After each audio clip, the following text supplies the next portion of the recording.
young and all that. For me. Let's get married in Vegas. We don't need guest list. I don't wanna think too much. Let's get matching tattoos. I don't wanna. From a young and all I ever had was big dreams. I was trying to be a boss since I was 15. Son, I'm not a day, she keeps asking what does it mean. Hazle caso a tu amiga, ella tiene razón. Yo voy a romperte el corazón, voy a romperte el corazón.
Palalala.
confident as a player. He's so good at eliminating other players, definitely gotten way smarter, which keeps him ahead of the game. His confidence is what makes him so good. My name is Leon Kanata Kim, and I'm from New York City. I would say that I'm not really like shy or anything. I'm kind of easy to talk to if you get to know me well. I'm just a chill person, I think. I used to be a fragger, but I turned my entire playstyle around into an IGL because I realized that all these pros that I was playing with, I was smarter than all of them. And I thought that I could do better as an IGL. The way I see it is this game is 25% aim and mechanics and 75% IQ and brain. I'm doing it all. I'm IGLing, damage.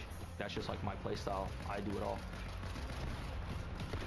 And these players still don't understand it. They're still only thinking about, oh, we need to start grinding our aim. Like, I just couldn't hit my shots right here. That's the least of my worries, actually. I'm thinking I need to survive Surge today, which is positioning, which is rotations. That's not anything with aim and mechanics. It's all IQ, right? When you're at this high level, everybody already knows how to build. How are you supposed to use it if you're in the worst position on the map? It is Kanata and Agers. Their game plan and strategies throughout this competition have been flawlessly executed. I don't think there's any other game just like Fortnite, because every single season is different. Anything could happen. It's not the same game that we used to play. The spot that I landed in FNCS Major 1, which is Faulty Springs, is not there anymore. There's a whole new side of that map, and it's hard because I'm splitting that POI with 2 other duos, and all the rotations are different. I think I had perfect rotations last FNCS, but now I'm gonna have to relearn everything. It's gonna be a lot harder, and I need to be on my A game. We saw Kanata hitting crazy shots as he does, but this will definitely be the time to do it. Being positive is definitely one of the best attributes. You want to be playing with a teammate that has high vibes. When you're playing, it's just so much more smoother when you're having a good mentality. You're like, yo, we got this next team, we're gonna win. And your teammates say, yeah, we got this. Playing like that has a higher chance of winning the game. If you're a good team, you should be qualifying. That's like the bare minimum in my eyes, right? I 100% want to qualify to Copenhagen, but I also want to win. This is history in the making. Can you imagine the storyline? Kanata yet to win an FNCS inside of every single one, but then he might win this last one. Qualifying for all 15, it is nice because I'm the only player on the region that's done it, but it's not nice to qualify for all these but haven't won one. I just want to be known as that one guy that's qualified for every single grand finals and won multiple of them. So hopefully this one I pull through, win, and secure my spot.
I see the plot.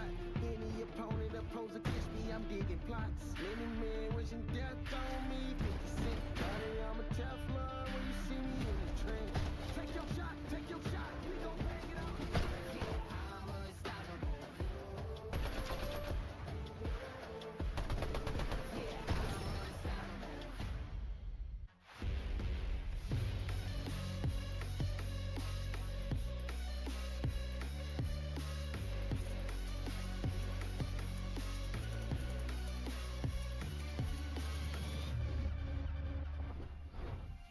Yo, what's going on, Fortnite fam? Welcome to the 2024 FNCS. We just got done wrapping up the global championships, and we thought for 2024, why don't we just run it back with a few twists along the way. My name is Zeke, and I'll be hanging out with you for NA, but we also have an incredible cast of analysts who will help break all of what we're seeing here, the meta, the weapons, the strategy, all of it and more. We've got Vivid, we've got Kelly. Friends, welcome to the show. Thank you, Zeke. Guys, I'm so excited to be back. What's up, Fortnite fam? And listen, Zeke, I gotta mention, you're talking about a couple twists to this FNCS. I think there's a lot, right? We got a whole new chapter, whole new season, whole new meta, a bunch of new duos. Kelly, I cannot wait to see what the players have in store for us. I mean, we've already just barely started Major 1, and we've seen some unpredictable things so far, like EU starting off the competition with 1 million players signing up. It blew my mind away. And then, of course, EU just wrapped up their round 4 for the first qualifier, and it was absolutely mad. I love the changes that we're seeing with this Major, and I can't wait to see how NA plays it out, too. That's right. And so in case you didn't know, basically we have 250 duos that are all going to be playing at the same time. We've got 5 lobbies kind of all going. So we'll be bouncing between game to game, probably right around the halfway point then on. And then we'll come back. We'll talk about what we saw, check in on how all of these lobbies are doing, and we'll keep the ball rolling. For the first 2 weeks, we're playing for series points, top 250. After that, we'll move on. So yeah, this is going to be absolutely insane. Why don't we just talk about the duos? And I mean, I think if you guys watch Global Championships, there's one duo that's earned themselves the most prestigious title. It's Miro, it's Cooper, Global Champions. Now, obviously, they were peak there at Globals. Are we looking for them to bring the same exact peak performance they had? I mean, it's an international title that they have under their belts now. And I'm going to go ahead and say that, they kind of have to defend their title coming into Major 1. But really, they're not even on, like, the same wavelength when it comes to, if they win Major 1. It's nowhere even close to winning Globals. But I got to say, shout out to Cooper and Miro. NA on top. I haven't gotten an opportunity to go ahead and mention it yet. So happy that they won. And yeah, I'm excited that they are sticking together for what will be Major 1. We'll see how long they stick together this year, if they plan on running it back at the international event towards the end of the year. I'm just excited to see them pop off again. And I mean, they did that so well in Global Championships. However, I do want to speak to their play style in these kind of non-set lobbies where they are going to be going up against 250 duos instead of just the 50 duos, which is what we saw in the Global Championships, or typically what we saw in the final round for most majors. As far as looking at previous duo cash cups, as well as in round 3, they got 45th place. So these non-set lobbies might not be the best situation for them. However, their drop spot near that Marigold yacht seems to be doing well. They're going to be really close to one of the forecast towers, which obviously is going to be very beneficial for them. I like it. Okay, so let's talk about another duo that's kind of been staying together. It's Acorn and Cold, veterans in this scene. And Vivid, we're seeing a lot of swap ups amongst these duos, but for Acorn and Cold, they said, no, we're going to do this one more time. So excited that they're sticking together. They had an incredible 2023, not to mention the fact that they went ahead and they won Major 1 of that year, and their following performances 6th, and then 7th at Globals. Such a dominant duo, and I'm excited that they're going to be popping off yet again in Major number 1 here. And I gotta say, listen, SBG, he always has some very, very wise stats that he goes ahead and find. And one of them that he went out and put on the socials was that Acorn has 2 FNCS championships, both of which were one of the first FNCS of the year. And Kelly, would you look at that? We're in Major number 1, the first of the year. I can't wait to see if the trend continues. Yeah, I mean, they've already shown some domination in the earlier rounds. They did just get 93rd place in round 3, which was a bit surprising, especially with how their performance was last year. However, in one of those games, they grabbed 28 eliminations. Acorn absolutely clutched out an amazing 1v2 in the final moments there, which we know between Acorn and Cole, both of these players have those solo clutch opportunities. And they're also landing fencing fields, which has a lot of opportunities for them. That's right. Speaking of opportunities, you know we can't not talk about probably the most decorated player. It's Bugha, but check this out. We mentioned the swap ups. Now Bugha is playing with Aviv. Vivid, what can we expect from this formation? Yeah, this is one of the ones that I'm excited to talk about. I mean, Bugha kind of follows the trend that we've been seeing come from him over the past couple of years, right? Went ahead and played Invitation with Miro, didn't do so hot, so he went ahead and switched up his duo, ended up playing with Threats, made it to the Global Championship, but again, not a performance that he was looking for. So again, we've got the new duo in Aviv, and let me tell you something, this meta, right? The snipers being in the game just makes this duo so much better. The cohesion, the timing that they have on some of their snipes is so good. I've seen so many highlights of them just taking out a duo like instantly with 2 headshots. Yeah, and beyond their mechanical ability, they're also incredibly competent. Bugha being one of the most decorated players in the world, and he's shown time and time again that he's not just this one-hit wonder from 2019. No, he's constantly been in the top 3 time and time again. And they had an incredible performance in round 3. They got 17th place, and more importantly to me was their consistency. They were able to grab a bunch of eliminations in several games, and we're going to see how important that is today. Absolutely. Now, his old duo mate in Peterbot is the last duo I wanted to mention, but now paired up with Pollo. We kind of talked about these players a lot last year, kind of separately, but we've brought these 2 titans together. Talk to me about these guys. You know, I'll go ahead and summarize this duo with one word and one word only: mechanics. Absolutely dominant in that category, and the fact that they've gone ahead and teamed up together might make them the most mechanical duo that we have ever seen.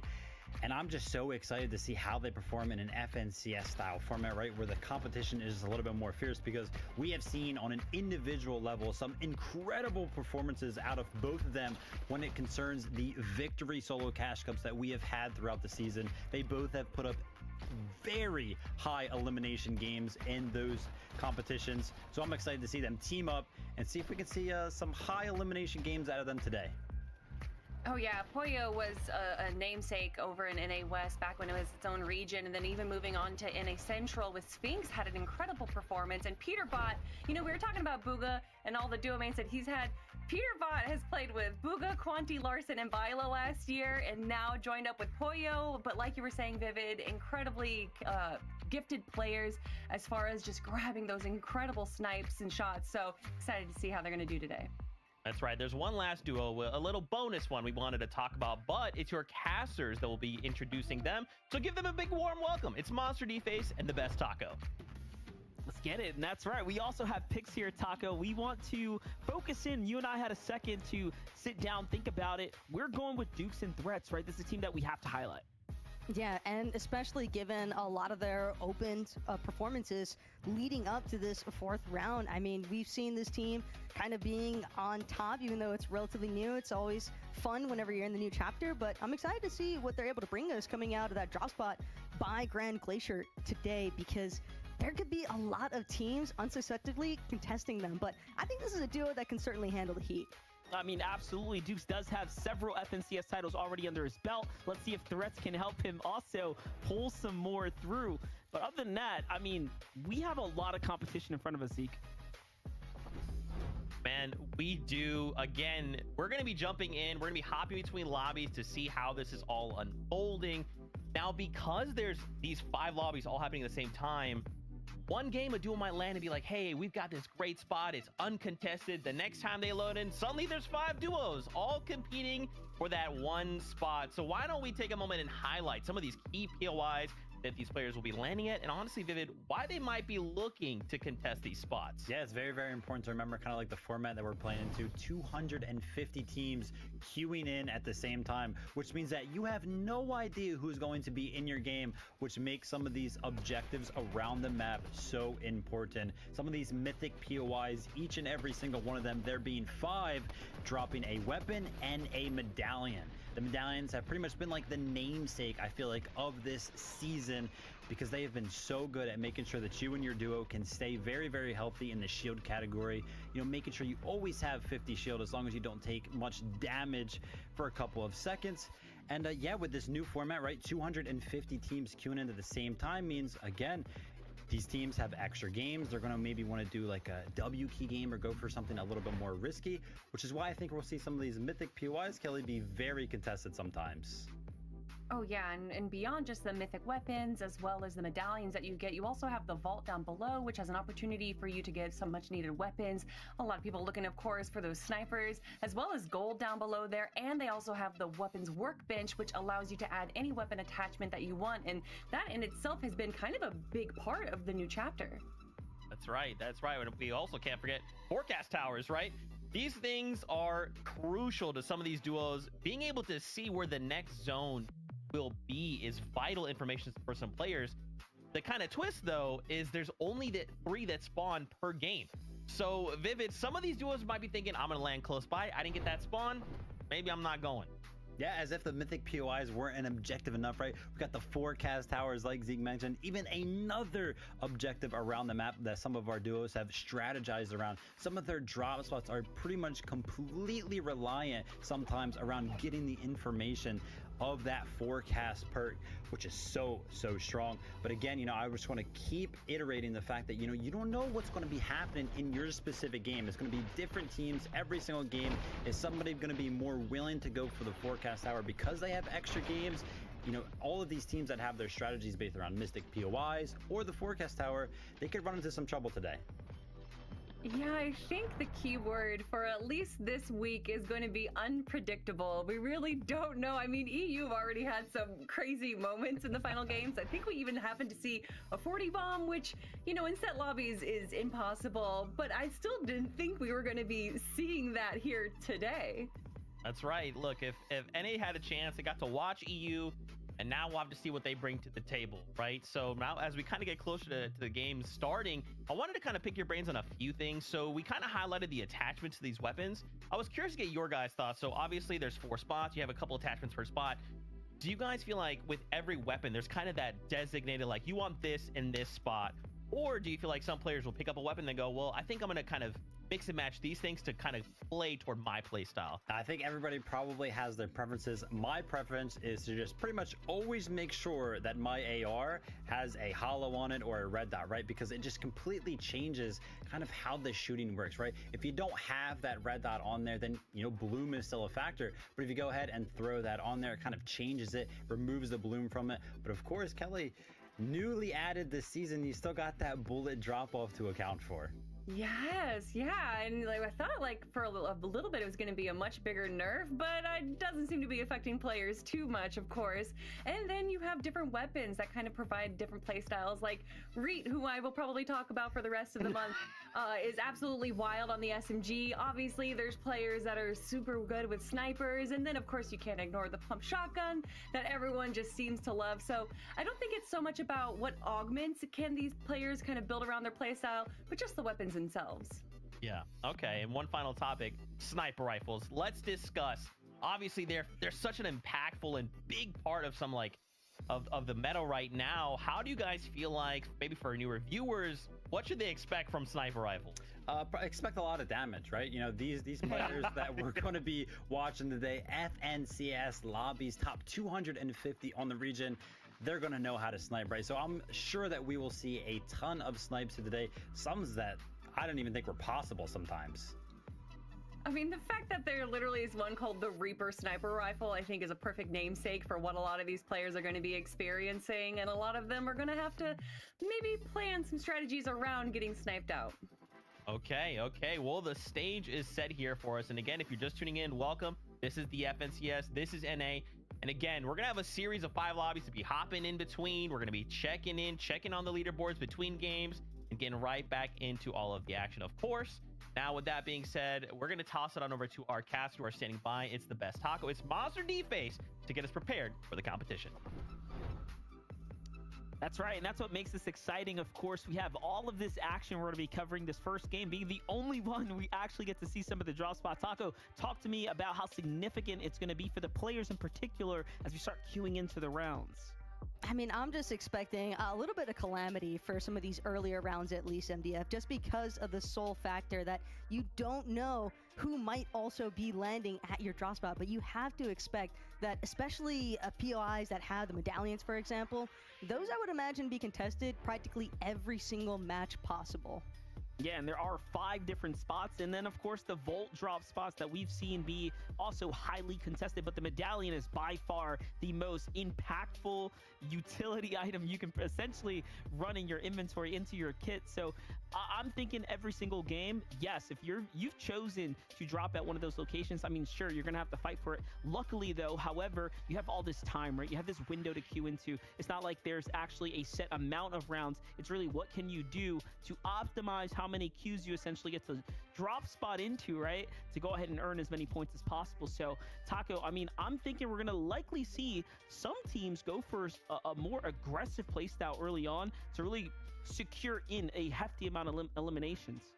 Yeah, that's always kind of been North America's forte as well. I mean, you want to talk about aggression when you look at some of the mechanical dependent players that we have, because I think Kanata even in the video said it best. I mean, everybody's got good mechanics, everybody's got good builds, but what I'm going to keep an eye out for is how players handle some rotations and their placements, because if EU was any indicator, we saw a decent amount of heal-offs taking place in the earlier portion over in Europe today. So I wouldn't be too surprised to see North America maybe follow suit to an extent.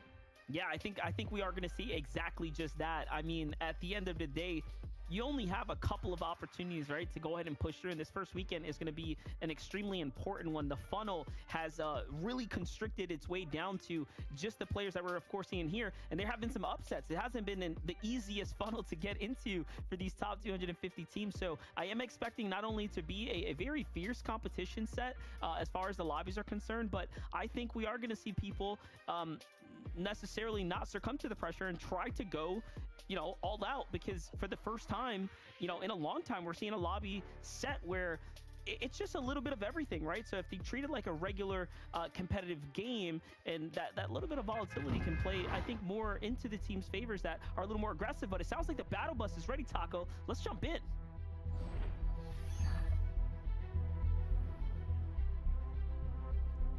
And just like that, MDF, the very first few rounds here in North America are finally taking place. And as far as our first duo is concerned that we're going to kind of be taking note of, hearing something about Blake and Macwood, which is a relatively interesting duo because there's a lot of experience. And I think experience is really going to be key because, again, it's just about players that are very accustomed to having to be so adaptable, so flexible. And Macwood, Blake, already just trying to do what they can. As soon as he steps, they want to take out Peter Griffin here because the intention, again, Monster, it's about the medallion. It's about getting into the vault.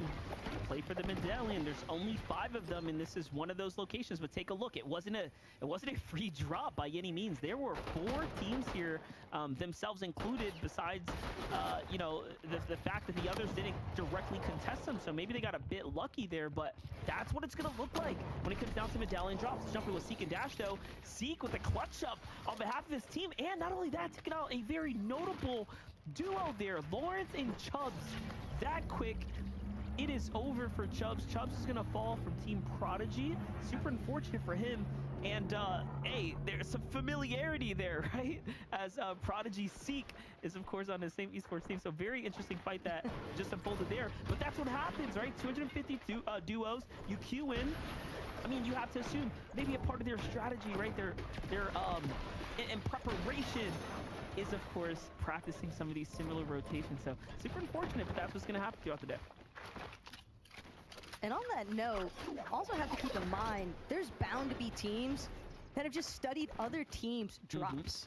Because as long as you have a general idea of the loot path that some of these teams are going to be trying to, you know, obviously optimize whatever farms them the fastest, but at the same time, that could work against them if you're trying to make the same plays every single time, because again, these players, they kind of ingrain that. It's almost like muscle memory once they really get going with some of their drop maps. But not every team necessarily getting off to a super aggressive start. We've got Bucky and Okus here at Fencing Fields. Curious if Nisha has already been taken care of, if somebody's been able to claim that Striker AR mythic. Well, before we get there, though, Booga and Aviv have a problem on their hands, and it seems like they're wrapping it up pretty quickly here as Booga patches up the leak in the building, in the pipes here, and it's all his. Aviv here, he's got his back, playing a little defensively. There's another duo just above them, and this is what I'm talking about, right? Fast-paced games, off to a very hot start. I mean, we're not saying everyone's gonna W key, but ultimately, these drop-off fights, if you get to win, you know, 2 duos worth of eliminations, that's a big head start. Nerface and Guno are like, yeah, maybe not though. Let's get out of here as they end up backing up here. Kind of surprised though, they didn't fall back, but getting a replay look on Booga, making quick work here. And the other thing too is that's a gray hammer pump monster, so you have to make sure that you connect Booga with a nice double E limbs closure there. But again, back at Hazy Hillside, we already saw one engagement take place. Axverse with the Frenzy Auto, just a little bit quicker on the trigger there. That's going to eliminate Dash.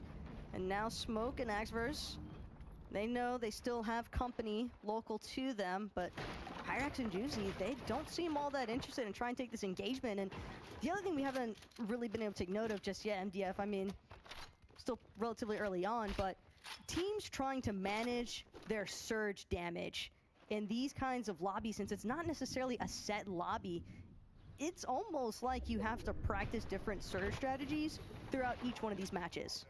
Yeah, I mean, ultimately, you might have to push the team that's picking up that reboot, right? Normally, we'll see that happen anyways, but when it's in a lobby like this, yeah, you're not guaranteed to know who's on your rotation, who's on your pathway, right? There's very little you can do to prepare in that regard. So taking those first fights, those big opportunities, is likely going to be extremely important. And talk about that, looks like Raiden here has also picked up already 2 eliminations alongside Slim Numlin, and they're just trying to play to the zone. They are very hurt, but luckily it seems like they do buy themselves just a little bit of time, but just enough posture to get to the vending machine here to go ahead and pull out some med kits and likely some minis as well.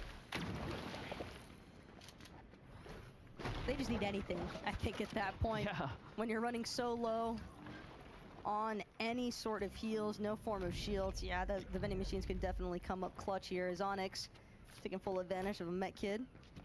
And again, working with 80 shield, it's good. It's better than maybe what other players they've encountered have been able to work with, but I'm also curious to see how build management is afforded to a lot of these players, because again, with things being so potentially split and nothing really being guaranteed in terms of who's nearby, some players might find themselves not only struggling for surge damage, but just maybe a little bit, if you get stuck in overcommitments to fights, for example, and you're not able to actually farm up resources like what we're seeing Pars and Baka take advantage of here. Yeah, Pars and Baka are really looking to see if they can find a team up here. I think they have an inkling that there might have been someone nearby, and he was absolutely spot on. Pars using the grapple hook to jump ups to save material. We talked about that conservation. That's exactly what he wants to do. He cracks him for a 110. He knows the team is probably already healed up here. Little does he know Noxie is at max HP, but they have full advantage here, Taco. I mean, natural high ground, excellent positioning, and not only that, he knows that they are dictating the pace of this battle. However, the zone is on the way, so there goes the launch pad. Off he goes. And you know, they're going to take the tax. They're going to be happy with that to at least push them in the right direction here. Pars and Baka, definitely veterans of the space, I would say. And so with that in mind, they're not going to waste any time as far as getting the zone. They know that they want to prioritize their positioning, because they can look to always try and pressure out some of those teams. They're going to be trying to pull in from that east side of the map towards the way that the zone is currently forming, and Pars as well. He had that mythic Nemesis, so he's got Montague's Nemesis AR from Grand Glacier, which leads me to believe they might even potentially have the medallion from Grand Glacier if they've got the mythic. Yeah, likely. The teams are not going to leave that one behind, that's for sure. Meanwhile, Quinn and Panda here, playing a bit defensively as Elsa's just eyeing things up, trying to see if he has an opportunity. Sharkman is down here. The train's on its way. He's going to have to make a move. Seems like he's got his teammate's reboot card. Okay, so he's going to slide all the way on back, play for the pickup here. All in all, tough spot for them not to win their first engagement, but at least they'll have an opportunity to bounce back. He will be low on material, though. You can see that they've already expended most of their resources there. So going to be pretty tough for Sharkman and company to bounce back into this. On the other side, though, Notch and Hove, much different story here. Sunny side of town. Things are looking really nice by the Reckless Railways. Yeah, and I think a lot of teams, it's definitely been a very evident competitive meta that a sniper is practically a must at this point. It's an excellent utilization as far as getting some of those surge tags early on. If you're able to connect even with the body shots, you don't necessarily need headshots at the time, although they're nice because of the insta knock or elim if it's a solo. But I do think that prioritizing, just picking up that cash, getting as much resources and loot as possible, always good looks here as Cooper, he's trying to find some good looks of his own with that Reaper and to connect on that last shot. But I would say Cooper's probably one of the last people I'd want to have a sniper pointed my way at. And I was curious if he was going to go change his loadout. I'm like, this man's not rocking a shotgun. Doesn't seem very natural for Cooper not to have some kind of big shotgun in hand, but seems like he's going to opt into the SMG. He's got plenty of options here as they're playing the high ground, just trying to take advantage. Very interesting spot on the map as well, as they kind of find themselves somewhat towards the edge here, so really depending on whether or not the zone's going to pull outwards towards the Richie Rivera. Meanwhile, though, fight breaking out here. Caesar and Dembo. Not looking too hot for them. Look at how much they've already invested here into the battle. Not only just material, but heals as well. So a story is to be told here. A drawn-out fight between two parties. And so far, both sides are at a dead even standstill, but something's got to give here. And first, it's going to be Caesar with a great tag so far. Taco and a piece up, but the shots clap back.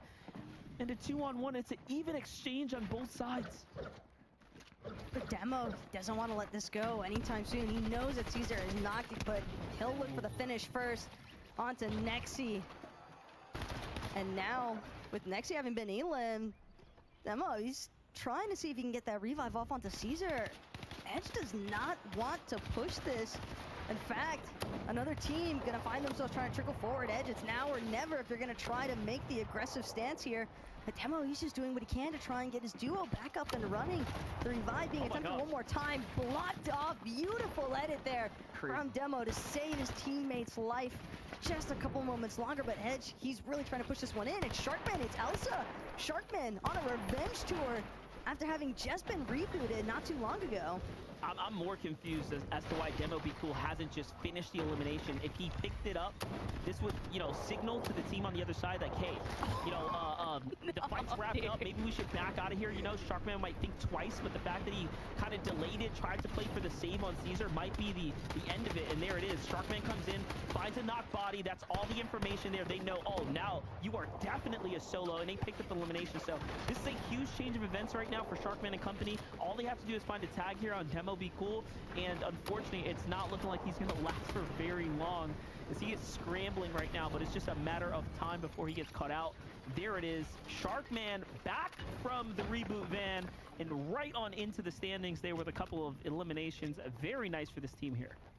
And you could just tell, though, with the way that Elsa and Sharkman made that approach, they wasted absolutely zero time. MDF just ripping through those walls, clearing out as much of the edits as possible. I mean, it's not even really about them tarping to make that aggressive play. They were just breaking all the builds that were already pre-existing there. And Sharkman, again, just smelling like blood in the water, essentially. He could tell that there was no real opportunity there. I mean, Demo revives Caesar, and then Caesar gets instantly knocked again.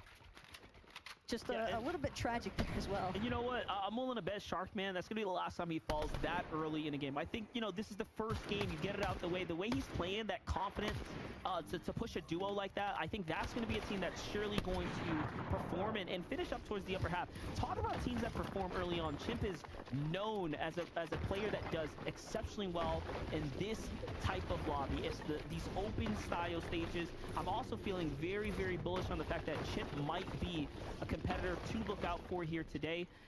Take a look here. They're not happy with sitting in any kind of enemy builds here. It seems like they have bullied teams off of this general location.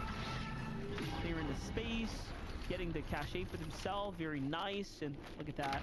Everything to choose from here. So just posturing up very nicely. Launch pad in hand. They're going to be just fine for this game one. That was so much Flowberry Fizz, though. That just got dropped. Definitely an ideal form of utility as well, because oftentimes in endgame especially once you get to those movie zones, you'll see teams, if they have any of that Flowberry Fizz, just trying to utilize it to possibly challenge a little bit more towards those secondary height layers, if not height entirely, just in case you don't have the grapple blade available. But Zypha and Shore, Zypha at least with a grapple blade in hand, but more curious to see what happens here with Bucky and Okus. Bucky, I think a little bit of that Sixth Sense tingle right now could probably tell that this location isn't 100% safe, especially being so close to that Rift Island. Have to imagine that there's other teams kind of lurking near the bottom here, but again, train's just gonna flow right around some of these builds that have been established here by Bucky and Okus, and yeah, just really teams trying to wait out each other to see who's gonna make the first rotation, essentially. Yeah, and I'm thinking they definitely found an elimination. Sitting on way too much material. They tarped out a huge box. So Bucky and Okus are having a great game one, sitting very comfortably right now. Meanwhile, Visual and Braids right here on the move, playing a little bit of a dead side rotate, taking their time here as they're trying to utilize this little bit of landmass before they inevitably will have to play into the waterfront there. This is a pretty odd zone to play off of, I'm being honest. Just south of the Rebel Roost, there's going to be a big body of water before you get to the Ritzy. And you know what? There's a team there. There's a team that's also looking back at the edge of the zone. I think they know that they have a very advantageous position here. And if they just follow their gut, if they follow their hunch, they'll be spot on, potentially to open themselves up to 2 free elims. I mean, what I can't help but notice with Visuals is that AR ammo is looking incredibly low. Maybe Braids has more that he can split, but Visuals can't really be taking these long shot exchanges. Maybe initially a couple of rounds can be exchanged, but I just don't think 41 is the count that you're looking for when you're trying to approach on a dead side rotation, because if they are under in the slightest for Surge here on the F, it could be problematic. And look, it was Baka and Pars who had the feeling there might have been a team there, and it looks like they let their guard down for just a moment, and Visuals and Cruz slip by and make their way to the landmass. So Baka and Pars lose out on an opportunity. And just talking about the ammo difference, right? Visuals and company, little did they know, they would not have been able to put up a long-range defensive stance. It's just not going to happen. They don't have the ammo for it, but that's the fun part about being behind the camera like we are, right? We get to see all of this little bits of insight and kind of know what's at stake. But on the other side, Bak and Pars is just playing off of instinct here. Meanwhile, we jump over to Miro, who's got the bit of high ground here alongside Cooper. Zone's going to pretty much pull towards them. This is a very favorable spot to be in, but not looking too hot either on the inventory count here. Half the material count's essentially already invested in this massive base here, and it's going to go to waste. Definitely seeing quite a few teams that are more or less kind of in need of a refresh, whether it's for materials or just for ammo. Something's got to give at some point, and Bucky, he's already given everything as he will be on sacrifice so far here. Oak is doing what he can to try and see if he can pull this one through, but Bucky, he might just be trapped here. Don't think there's any opportunity for Okus to look for that revive. Axe first, Smoke possibly just taking their time, toying with that finish onto Bucky, and we were just complimenting this team for how far they were able to tarp out. Seems though as if they had to leave that initial location, that they'd established a little bit of a safety base in MDF, and now with Smoke, it's Axe first. They want this final elimination onto Okius, because again, you start one battle, it's not just going to be you and them. There's always the rest of the lobby to get involved, and that's something that we've seen Sharkman and Elsa already take advantage of once this game. You can imagine they're trying to see if they can run it back with a little bit of that third-party action, but Smoke and Axe first, 2 E-limbs in tow. And the main thing that I'm noticing is the Max Mats. They're pushing back though. They know. They're like, hey, Bucky, we got you. Where's Okius? And they find him just on this upper layer here, making it look easy. And you know what? I have to assume that it's because of the momentum swing from Sharkman and Elsa possibly opening up the pressure, right? The line of fire here, because Bucky and Okius, like you talked about, they were extremely comfortable. Something had to go terribly wrong, and I think it's that they opened up the box against Sharkman. They probably had too many tags. Smoke and crew just come on in, and they finish the job, making it look nice and easy. That's what happens when you have teams that are feeling confident, that are moving, and they're closing fights quickly, right? Look at this, Booga even fighting back here in the water. Shameless in the sniper meta. Talking about it, you see the shot come through. That's the risk you take as you start to poise up in the open like that. Look at how many teams are nearby. I'm more surprised that the entire lobby hasn't found a fresh angle here, but no, they're just slow enough. White tags are going to come through. Booga's going to make the call here. Let's push this fight. We're going to finish them off. And look at this, not even going head on. He takes this side angle, right? It's the little bits of positioning here. It's the couple of small things, the small differences that put him to be one of the best, one of the world-class players. He puts himself on the left side to have the right camera peek. It's just so textbook, making it look very easy. And not only that, opens the line of fire for Aviv right there, not getting in his own teammate's way. The little things, Aviv and Booga are showing signs of excellent gameplay right now, and also synergy as duo mates. I'm feeling very good about this team now. I think Vivid might have been right putting a spotlight on them. When they're making plays like that, yeah, it makes total sense. Why Vivid has so much respect, along with, I think, just about everybody that's paid a little bit of attention towards Fortnite history. But Booga and Aviv, they're not the only ones trying to create their own opportunities. Right now, it's Koyu and Goldberg seeing if they can push so heavily, but it's going to be a complete turn and burn here from Zypha. Does wind up losing short in the process. Don't think he'll be able to get that revive off in time, so it's looking like Zypha's going to have to resume the rest of this game as a solo clutch. But he's not the only solo that's moving right now. And the main priority is just making it into zone. Grapple Blade gonna mitigate some of the damage pressure from that, but he's gotta wait for those recharges to come through now. The builds getting expended at a rapid rate here. Everybody recognizing the fact that this solo has just entered the safe zone.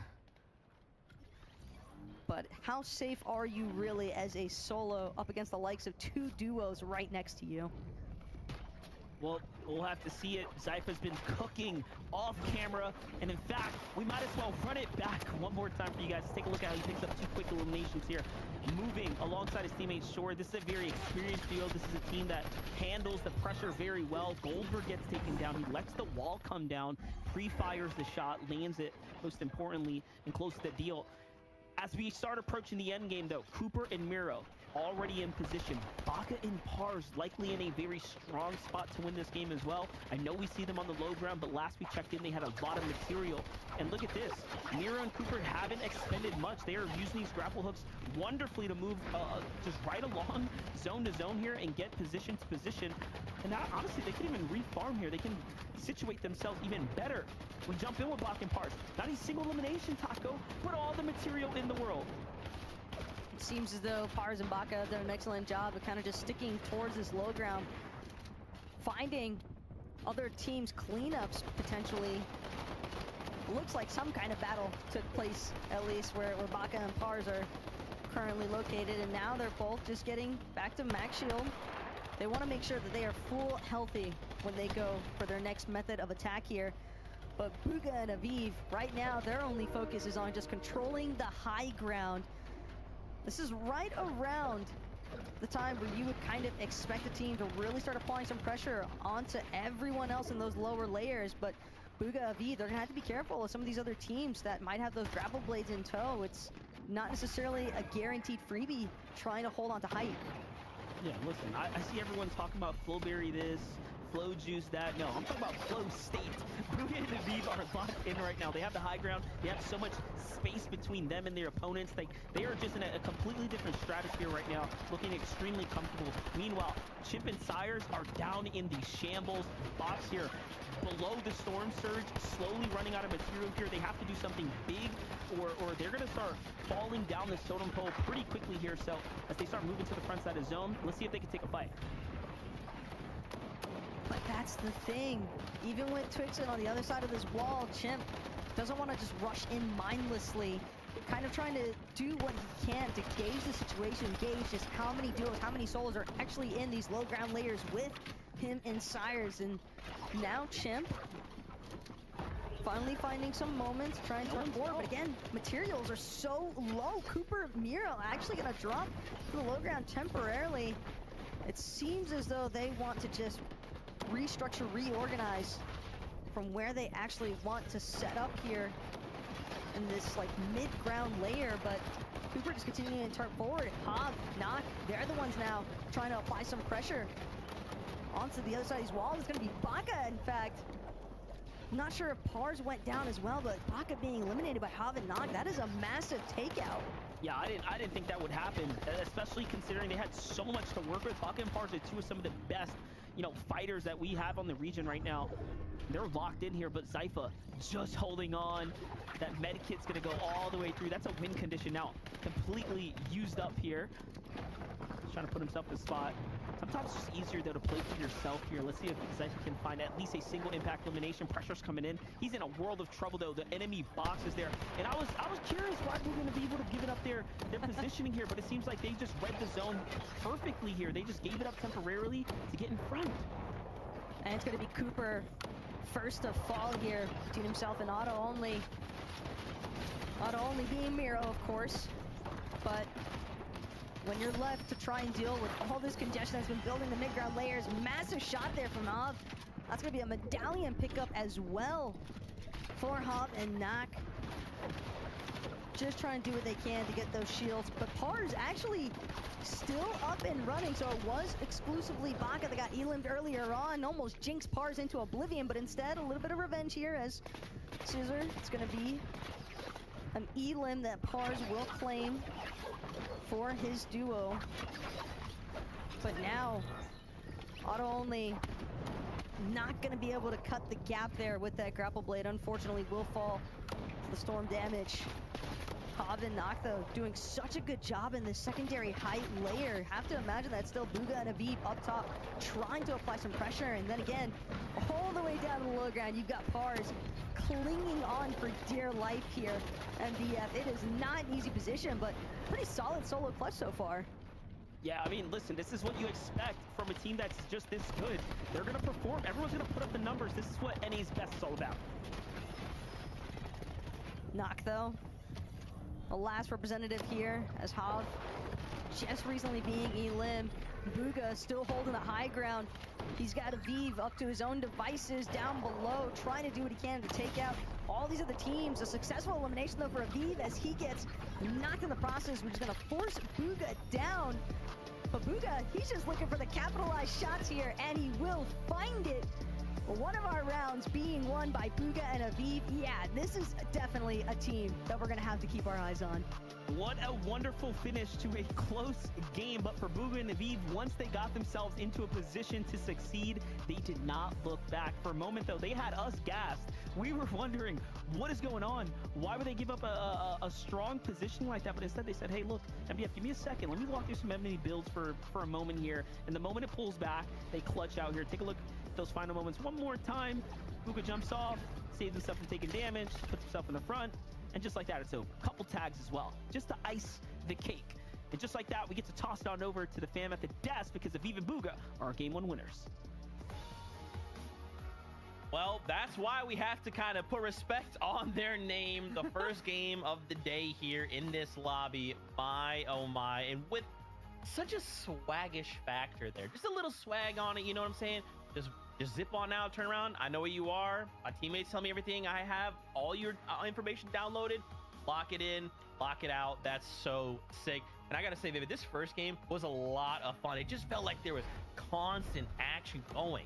Yeah, and I mean, a lot of that action was actually coming from Bugha and Aviv. We saw some very, very aggressive plays throughout the mid-game, right? Those refreshes that they were finding just before some of these zones started to pull very, very far, including this one right here. Pretty much putting that duo in a montage in Bugha fashion, allowed them to have the materials to go ahead and actually build up on the high ground.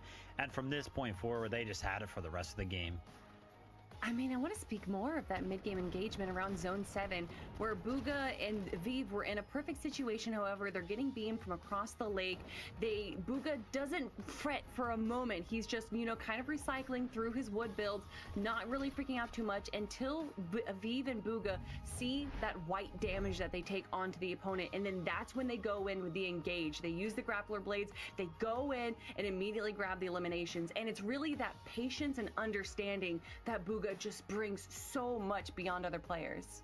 Yeah, he's got a massive brain, and he does not mind letting the lobby know just how many steps ahead of everyone else he is. We wanted to highlight Cooper and Miro there as well. Just a couple key clutch moments. Remember, we're just trying to put on the best performance we can over these next 2 weeks, and for this duo specifically, especially again with that global championship title, we have high expectations. And after game 1, I feel like they're in a good starting spot. Yeah, 100%. Still a lot to play for, and just got to give a big shout out to Cooper because he has taken on the role of an IGL so well. If you ever get an opportunity to tune into one of his streams, the way that he talks, he's always very, very descriptive in his comms, and it's just very, very easy for him to mesh with Miro. And then you just leave Miro in one of these situations where he's left as a solo. We saw this time and time again throughout pretty much every single FNCS we've ever seen Miro in. Throwback to when it was like him and Bugha, they were just trading, you know, solo clutches back to solo clutches. Just such a good duo. That's right. Now we turn attention to the standings. So as a reminder, remember, we have a bunch of lobbies all going on at the same time. So if you're looking up there, you're like, wait a minute, we just watched one game. Why is there 4 victory royales? Remember, there's separate lobbies all happening at the same time. So Zooks and Usain Bolt's over there. They got themselves victory on Kyra and Marine, Crackling Zone as well. So again, we're trying to just put on the best performance we can after the first 2 weeks. Then we're going to look at the series point leaderboard and say, hey, which are the best players? Now you're playing for the grand finals. So after game number 1, especially to see a couple names in there, I saw in 7th place, Clicks and Epic Whale, a duo I'm very excited to see. They've been taking it very seriously, but guess what? I'm getting word. We're going right into the action. We have more games, more action. So casters, over to you. Thank you so very much, Zeke. That's right. There is so much action here. And the way the qualifiers are going to shape up is that we are going to continue to drop right into the rounds in the middle of the heats here as everything is playing out. Larson and Degen already positioning up. And mind you, keep in mind, this game is very much underway. Take a look at the zone here. It's half in, half out, right? We cut all the beginning of the fat, Taco. We're getting straight into the meat. Yeah, and for Degen and Larson, it almost seems like they're playing bouncers, essentially, to some of these other teams that are trying to enter on the south edge of this zone.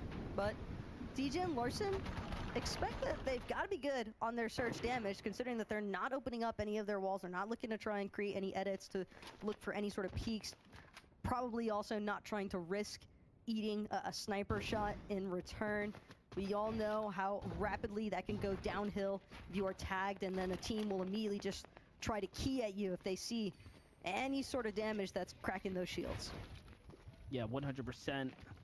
Can they find a shield opener? Can he find an opportunity to get on in there? That's what professional players will do. They'll take advantage of an inch, turn it into a mile. For Mason and Pen, they're already on the move here. Grapple hooks being utilized. Reciprocal, though, playing with Crims. This is a new duo, okay. Expect Reciprocal to mix it up. He was one of the few that actually stood true to his duo for several seasons, but now it's something a little different right now. Ooh, big tag, though, there, Taco. Okay, he's going to be happy with that damage. Yeah, it doesn't even bother seeing if he can immediately follow it up. It just seems as though the focus, again, is just maintaining a steady trickle-in of surge damage, so you don't have to worry about being under the damage threshold should it apply. But move into a slightly different section of Rebels Roost here. We've got Jay Vaya and Baloney boxed up.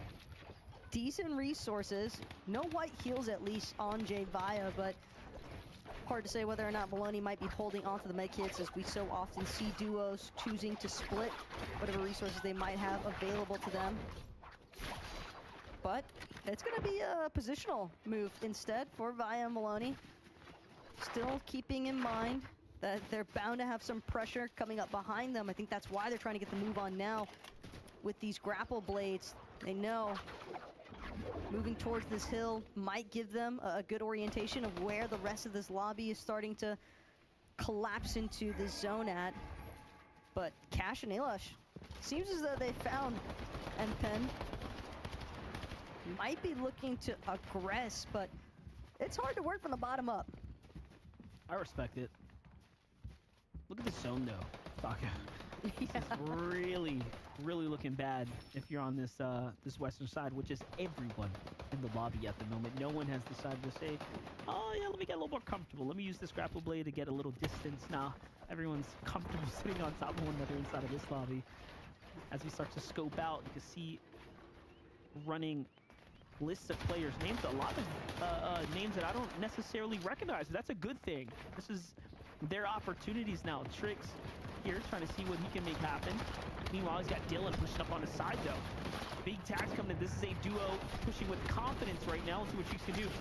Defensive tag comes in, doesn't quite hit it. The second one is good, and another team shoots in, loses teammate. Pickett is down now.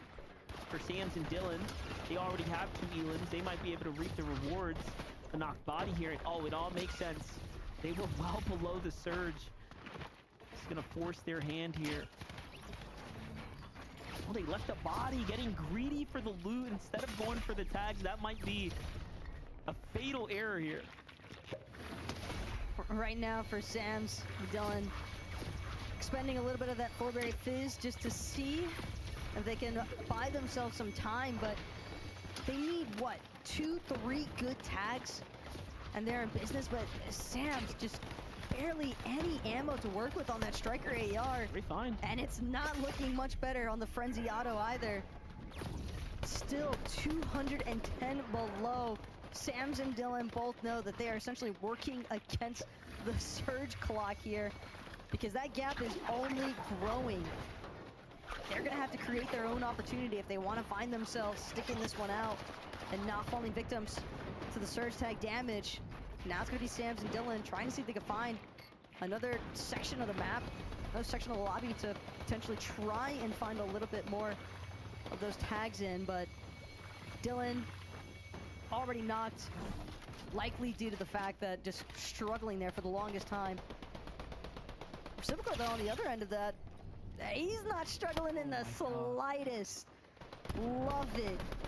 Every time that sniper connects. Yeah, even with the sniper change, it does not matter. You give it to pro player, he's gonna make it work. The muscle memory kicks in. The shots start to connect. They make it look easy. Crims is down, so greeting for the loot there did backfire, and it seems like Reciprocal didn't grab much of it, like at least as far as the ammunition is concerned, because he's in a pretty tight signal just to go for heals here, so trying to give himself a condition to play for placement. That's what he's going to opt into. Meanwhile, sticks on height here, and pretty solid alongside 411. 4 floppers though, and 3 medkits. That's definitely a pretty good spot to be in as a solo with heals, but if anybody gets that elimination onto Reciprocal, they'll probably be happy with the loot that he might drop, depending on how those floppers actually work. But Mason and Pen just trying to do what they can to hold their current layer. Not necessarily full height just yet, but seems as though they are on that secondary height layer. Mason and Pen trying to do what they can to chop out the team on height. Vorteca and Sigma will be forced to drop momentarily, but it's not a full chop. It's more so Sigma looking to see if he can apply any sort of pressure, and Empen actually going to have to pull back. Needs an opportunity to try and get some heals going. Medkit will buy in time for now. Swap off the medallions just so Empen can get some of that passive shield regen. Yeah, you can see the regen kicking in here as they're on the rotate right now. Trusting and Mason to lead the rotate. Meanwhile, Victor, Blizzard, trying to play their best as well. 3 eliminations here. Placement points are just around the corner if they can stay in. Respectable team in front of them. Caught Genesis there and Remix. Have to pick and choose their battle very wisely here. They don't actually even need to force it right now, but they are seemingly pushing the boundaries here, trying to really squeeze the lemon here. Liquid and Dino Antics looking pretty good as well. He's on the move around the side edges here. Down another layer, so down to low ground they go. But even with them being in this low ground, MDF, they're certainly not the only team that's being forced into the low ground. Ecto and Ian, they've definitely got a decent amount of builds, but nothing as far as shields is concerned. Only white heals available right now for Ecto. Doesn't really seem like he has an opportunity to pop anytime soon either. But Liquid, big eliminations onto Doe and Salt Lover. Doesn't look like he was able to collect any sort of refresh though, so unfortunately for him, only 1 build and a dream to work through right now.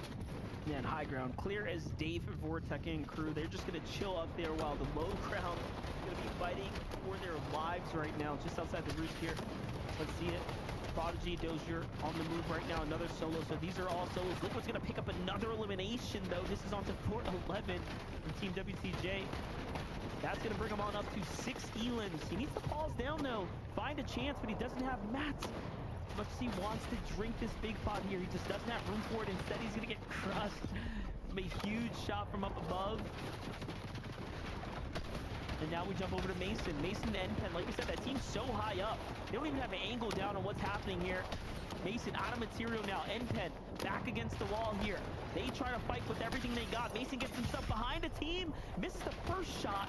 And just like that, Victor turns and burns. That's going to bring him on up to 7 Elans there. But Victor still took a massive shot from Mason. Bound to pose some issues here for him as he will find himself getting knocked.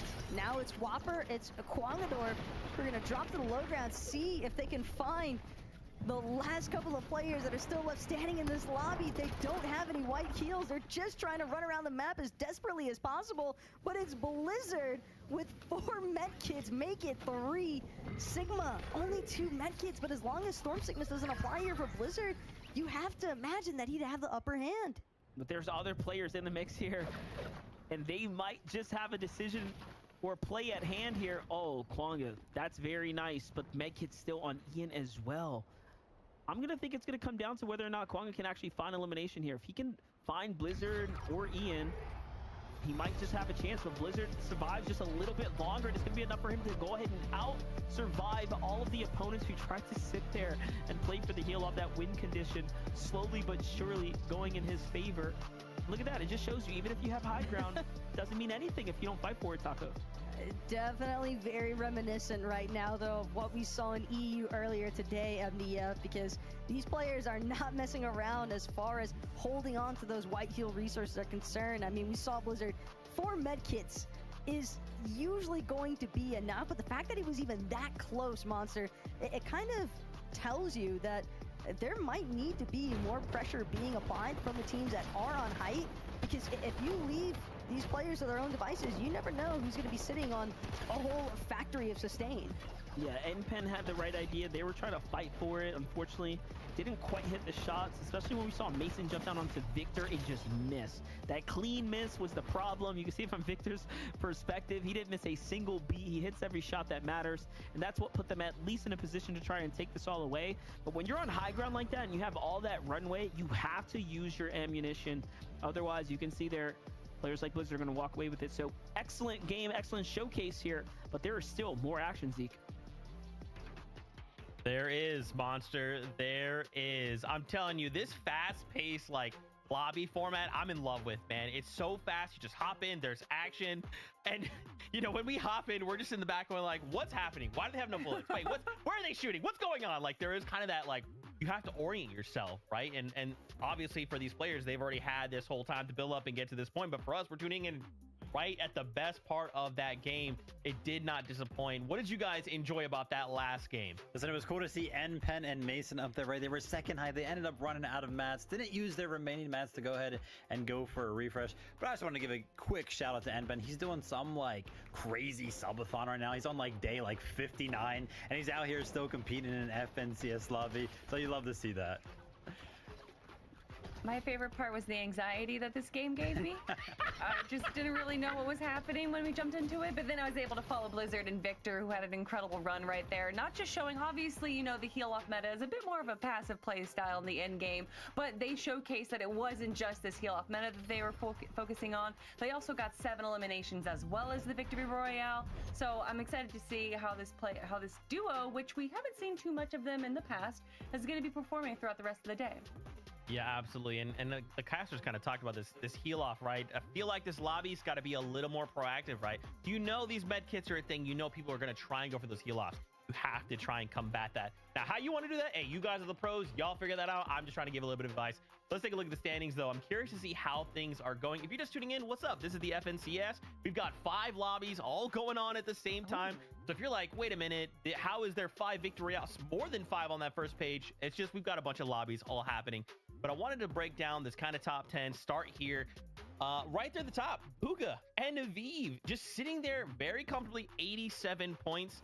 Now, there is quite a bit of time left, right, Vivid? But even if we just look at this top 10 list of names, I'm very excited to see how, like, the falling games will kind of play out. Yeah, you know, we're getting back into the swing of things, FNCS-wise, right? Can't forget about Iamzo and Rise sticking together. It's good to see them have a very good game, number 1. And hey, listen, that good game out of Blizzard right there, clutching up with the medkit, puts them into 3rd place, which we love to see. And Kelly, look, another duo, very, very familiar, Muzz and Paper. Oh, we got Muzz and Paper, we got Duke and Threads, Peterbot and Poyo, who we were talking about. But I do want to talk about Agers and Kanata. We got to see an awesome video of Kanata right before the show started. But they are the highest point team right now without having a victory royale. Ooh. And it's kind of crazy when you look at it. They have 16 eliminations right now. And even with a duo that has just 4 eliminations and 1 victory royale, they have more points than them. So I think that this is going to be a very placement-heavy tournament today compared to elimination-heavy games that we've seen before. Yeah, absolutely. And guess what? The bus is ready. We're ready. We're going right back in the action. Take 2, this time with Acorn and Cold.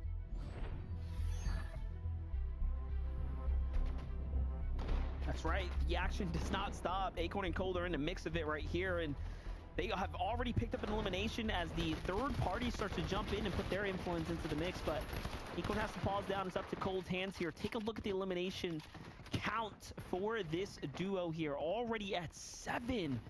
What a monstrous game are we jumping into here. This lobby thinning out pretty quickly. This is looking like Acorn and Cold saying to themselves, hey, our first match or 2 did not go the way that we wanted it, and now they are just on demon time because Cold with 6 elims, and we're only in zone 6 so far, Mia. Absolutely disgusting, but also kind of expected because Cold is just him. Sometimes he will full jump into a box and just walk out victorious. It's almost like he just never misses, and that is certainly a duo that I think is 100% trying to aim for a victory royale this match. Definitely put a stamp on it, earn the respect of the lobby, right? Remember, yeah, sure, everyone's landing wherever they want. It's a little bit of a, you know, a wild, wild west type of situation right here. Anything goes. However, once we start jumping into later stages, your performance here is going to matter, right? When you start determining, hey, this is a set lobby now. I want to have this piece of land, this little bit of real estate, this medallion drop, maybe, right? It's going to matter. Players are going to look at your previous performances and then have to make a decision. Do we really want to face that duo? Yeah, and again, when it comes to Acorn and Cold, their first 2 game performances so far was a 35th and a 28th place. So I think that's why we're seeing Acorn and Cold really hit the turbo on this one, trying to play catch up in points with some of those big elims. And if they wind up just keying the entire lobby that they're in, Monster, I would almost say that would be super detrimental for everybody else involved because that's just so much pressure to be applying this early on. But we'll have to check in with them a little bit later on, see how they're faring. Right now, it's all about Death and Polarize. And Polarize does not like his new neighbor. He's got to worry about Raiden making the approach from his west side, but Polarize, he's not letting up anytime soon on Raiden's walls, and that Thunderburst SMG definitely excellent as far as taking out some of these builds are concerned, just applying good pressure, just consistent pressure, and Raiden clinging to his last breath here. Just seems to have drawn the attention of everyone that he's a solo in a swarm of duos. That's going to be Death and Polarize that make use of that elimination that somebody else actually confirmed onto Raiden, but it doesn't matter as long as you're able to collect the resources. Yeah, and Polarize and Depth, I mean, listen, this is a team that I feel really good about this season. SBG laughed at me when I was, you know, kind of hyping him up. I was like, look, Polarize has been on this uptick, dude, and he's got Depth feeling inspired to put in the work right now, making content on top of just grinding for comp, and I think that's the difference. We haven't seen that level of inspiration come out, I think, of Depth in a long time. But we jump in with Chimp here. Chimp lands himself inside this lobby. We see him essentially in that first showcase. They did pretty well, pushing their way towards the end game. This game pacing out to be a little bit better. Already at 2 elims so far. Let's take a look back at how they earned them. Pushes on in, takes all the real estate they need. A lot of distraction here, and the shots come in. In the process, they pick up 2 for their troubles, so that's not bad by any means. But look at this, Taco. Cold jumping in. Another player. It's boxed up. Yeah, it's just another box fight for Cold to win. I don't even know if I can necessarily qualify that as a box fight even. It's more like just an immediate elimination there for Cold, as he's now up to 8. Acorn still representing. He's got the moral support there for Cold. You just know that Acorn's got the IGL calls like, hey, Cold, there's another box, another guy. Surely you can take care of that. All the confidence in the world. Acorn and Cold here, not even building high, just enough to put some pressure on, and then W-key the player that was trying to grapple blade off to the side there. And honestly, they might be the only team. Yes, I was right. They are the only team on the back of this hill here on the back of the lobby. There's no one here to distract them from doing the work that they need to do. Full keying the lobby, exactly. And now look, fresh duo here, fresh boxes. What do you think he's gonna do? Immediately run up on them. It's been a 100% success strategy for this team so far here in their 3rd match. Is now Cold, Acorn. I don't call this hesitation. This is more so Cold and Acorn, I think, just trying to make a smart approach. They know that they can probably key this other duo right next to them. Instead, they're going to take a moment to kind of scope out everyone else that's starting to make their way towards them. They've got the point of elevation here, and that's what matters most. Just outside of Rebel's Roost, near Lavish Lair, you can just see the white HP being ripped apart here. It's Cold now finds an elimination from deep onto Creep. Never stood a chance. 12 elims already in tow for Cold and Acorn, and they're not letting up anytime soon. When we say full keying, we meant it, because Cold and Acorn are just collecting bodies right now. This is crazy. 12 elims right now, and I must say, I'd be lying if I say I wasn't concerned at how they're just peaking right now in the sniper meta, but Cold does not care. Intuition is telling him he has the runway to do it, and he has taken advantage. Meanwhile, Acorn solidifying the fort here, so really leaving the eliminations to Cold, while Acorn is just making sure they're set up to win this game. And all the metal comes out. All of the metal comes out to super solidify the base, gives them the ramp, the tarp there. Look at that. Grapples his way back. Yeah, positioning is going to be key here. This is just an excellent spot to be in right now. And directly underneath where we saw Acorn placing all those height layer metal builds, underneath those cones, it's going to be a Death and Polarize. But even if they're playing from the low ground, definitely a team that can handle a little bit of congestive pressure. But TK and Bacon, too much pressure, don't want to find themselves getting sandwiched in some of these low layers. Liberate Fizz gonna help them with trying to get a rotation into the next zone. A lot of these teams, though, definitely nobody looking to claim center zone just yet, Monster. Right now, it's just about whether or not they can even get a good position in the first place, because everyone just kind of stuck on top of each other. That's right, but you know what? Acorn and Cold did everyone a favor, right? With the amount of eliminations they picked up already, performance must be feeling pretty smooth right now. So it's going to come down to who is going to just outperform, outshine the best of the best in this lobby right here. For Chaos Gaming and Company, it's time for them to start finding eliminations. They're going to need to go ahead and turn it on. There it is.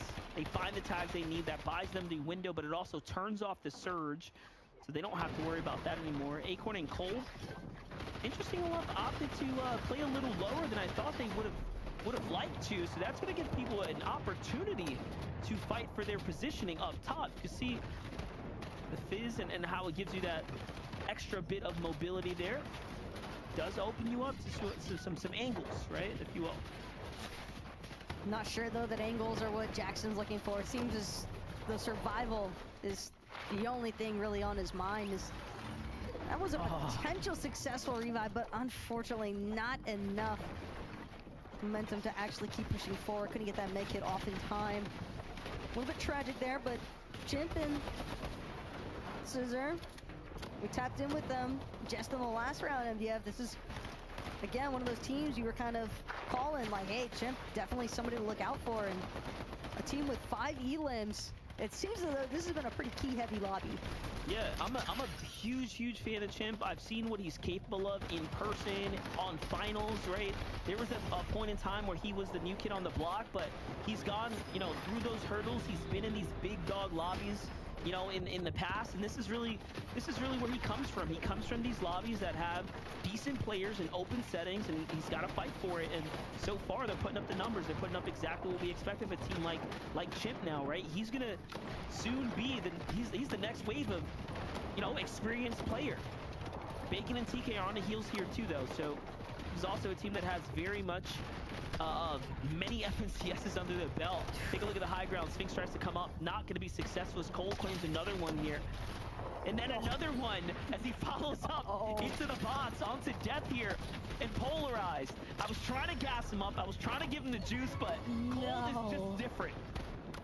17 eliminations? You cannot be serious right now. Acorn still holding the high ground. Cold, he's just trying to add a couple more to the tally here.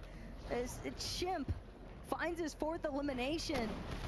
But Chimp and Scissor, they're stuck up against the likes of Cold and Acorn, who have just been absolutely tearing through, decimating the entirety of this lobby so far.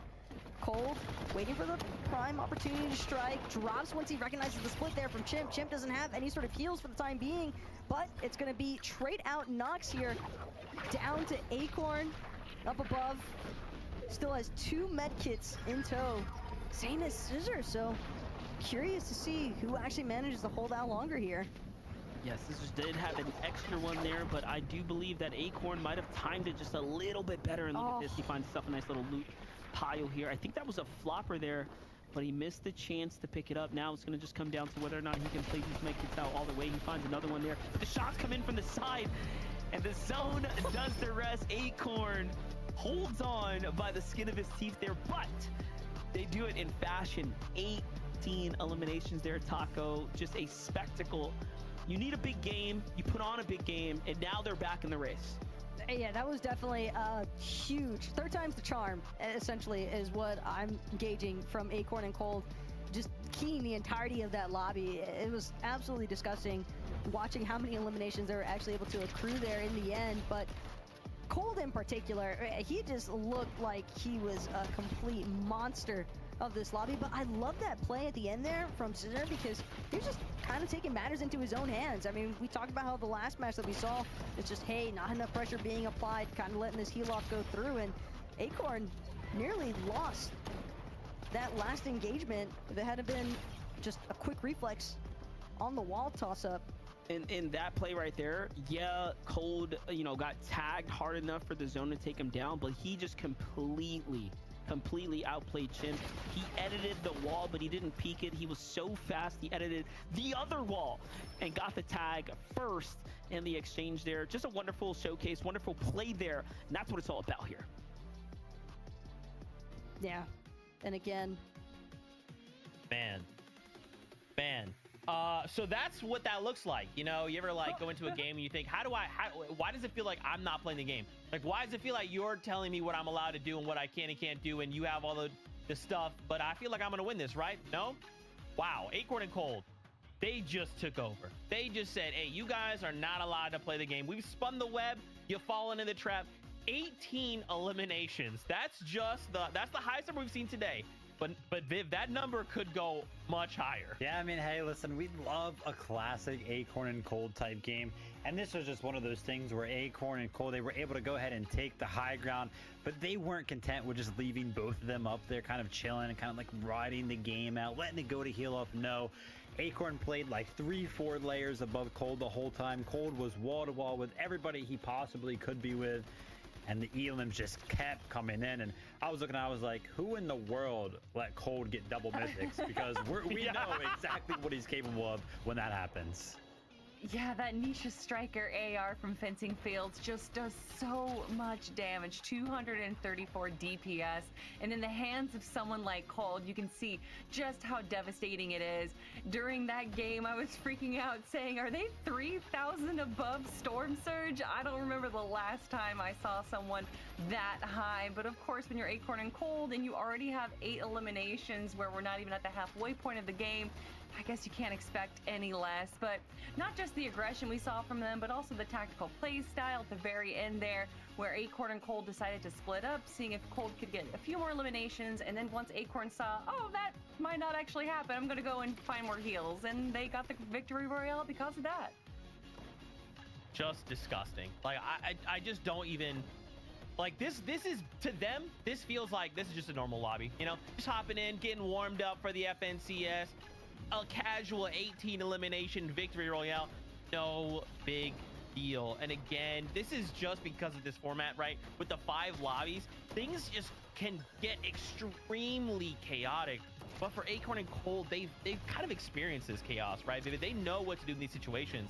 So to them, it's like, oh, you're gonna let us dictate tempo? Bet. We'll just go on to win a game. No problem. Yeah, they also used to like just simply Cold 1v2ing Polarize and Death right there. Like, are we going to go ahead and mention that real quick? Because that is no easy feat. Love to see that though. But Zeke, listen, we got the leaderboard to check out.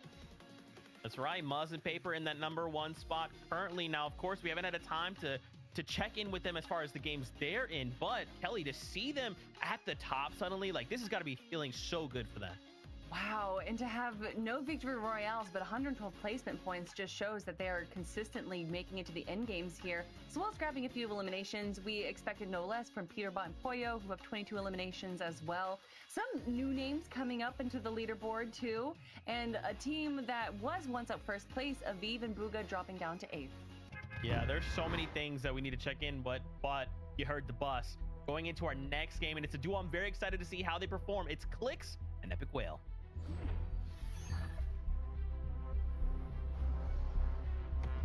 That's right. It's the big boy Clicks here, man. Clicks, hey, he's really grown into his own, you know, in these competitive season after season. Just recently he revealed that Epic Whale's been one of his favorite duos to play with. And although they may not have performed exactly where they wanted to before, they have seen themselves continue to grow as teammates. So I think they're showing it right now. Look at this. Already at 5 eliminations here. Not too bad.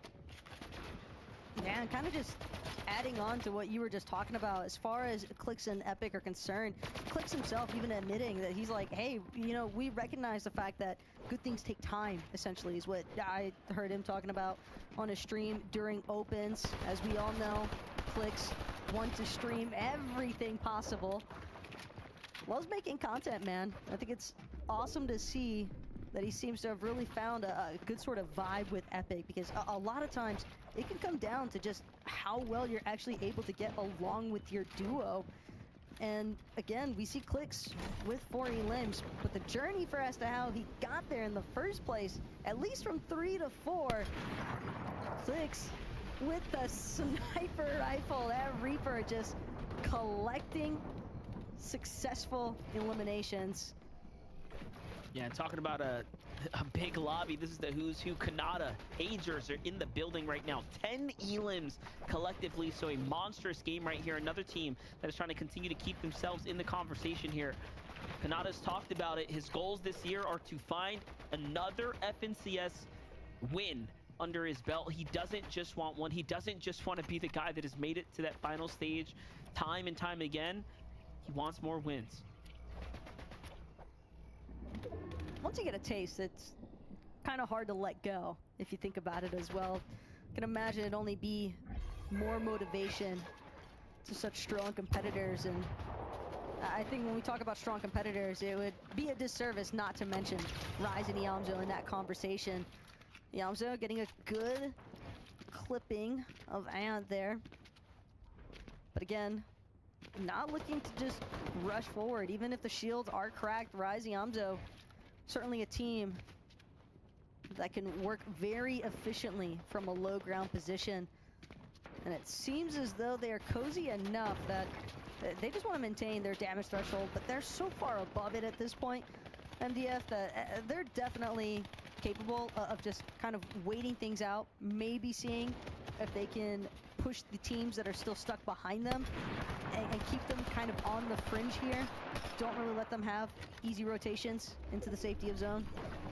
Yeah, and all in all, I mean, they're on the outskirts, right? You want to wait to the zone pools, and look at that. Had they made a move, it would have been a mistake, because it does pull towards that northwest side, so they're going to find a lot of favoritism there. Meanwhile, the teams on the other side are going to have a pretty tough time. There is a huge dip, followed by a one-road trek on into this new zone, so it's going to be pretty tough if you find yourself either on the east side or the middle here, as there's not going to be a clear path to success. Grapple Blades, however, are going to start to come out here. Chance is trying to figure out what his move's going to be here. He's running back and forth, kind of operating between the builds of him and his previous teammates, who's no longer in the lobby right now, but yeah, he's got to go. And don't get me wrong, I know that there's multiple lobbies running at once, because keep in mind, it is round 4, 250 top duos so far, duking it out in like 5 separate lobbies at a time, essentially. And I am noticing a trend though, MDF, with a lot of these zones pulling towards this northwest side of the map from the matches that we've gotten a chance to take a little peeksies into. And it has definitely affected some of these teams as far as just trying to get an efficient rotational path, because it's just hard to work through so much water, especially dealing with the bridge. Easy for other teams to essentially catch you off guard. And you know what? On that note, the pressure, right? The pressure that starts to sit on the players if you didn't perform game 1, game 2, and you start to tell yourself, hey, look, this is top 250. We're a top 10 duo. Like, let's just key. Let's just go fight. But then you hit that brick wall. You hit a tier 1 duo.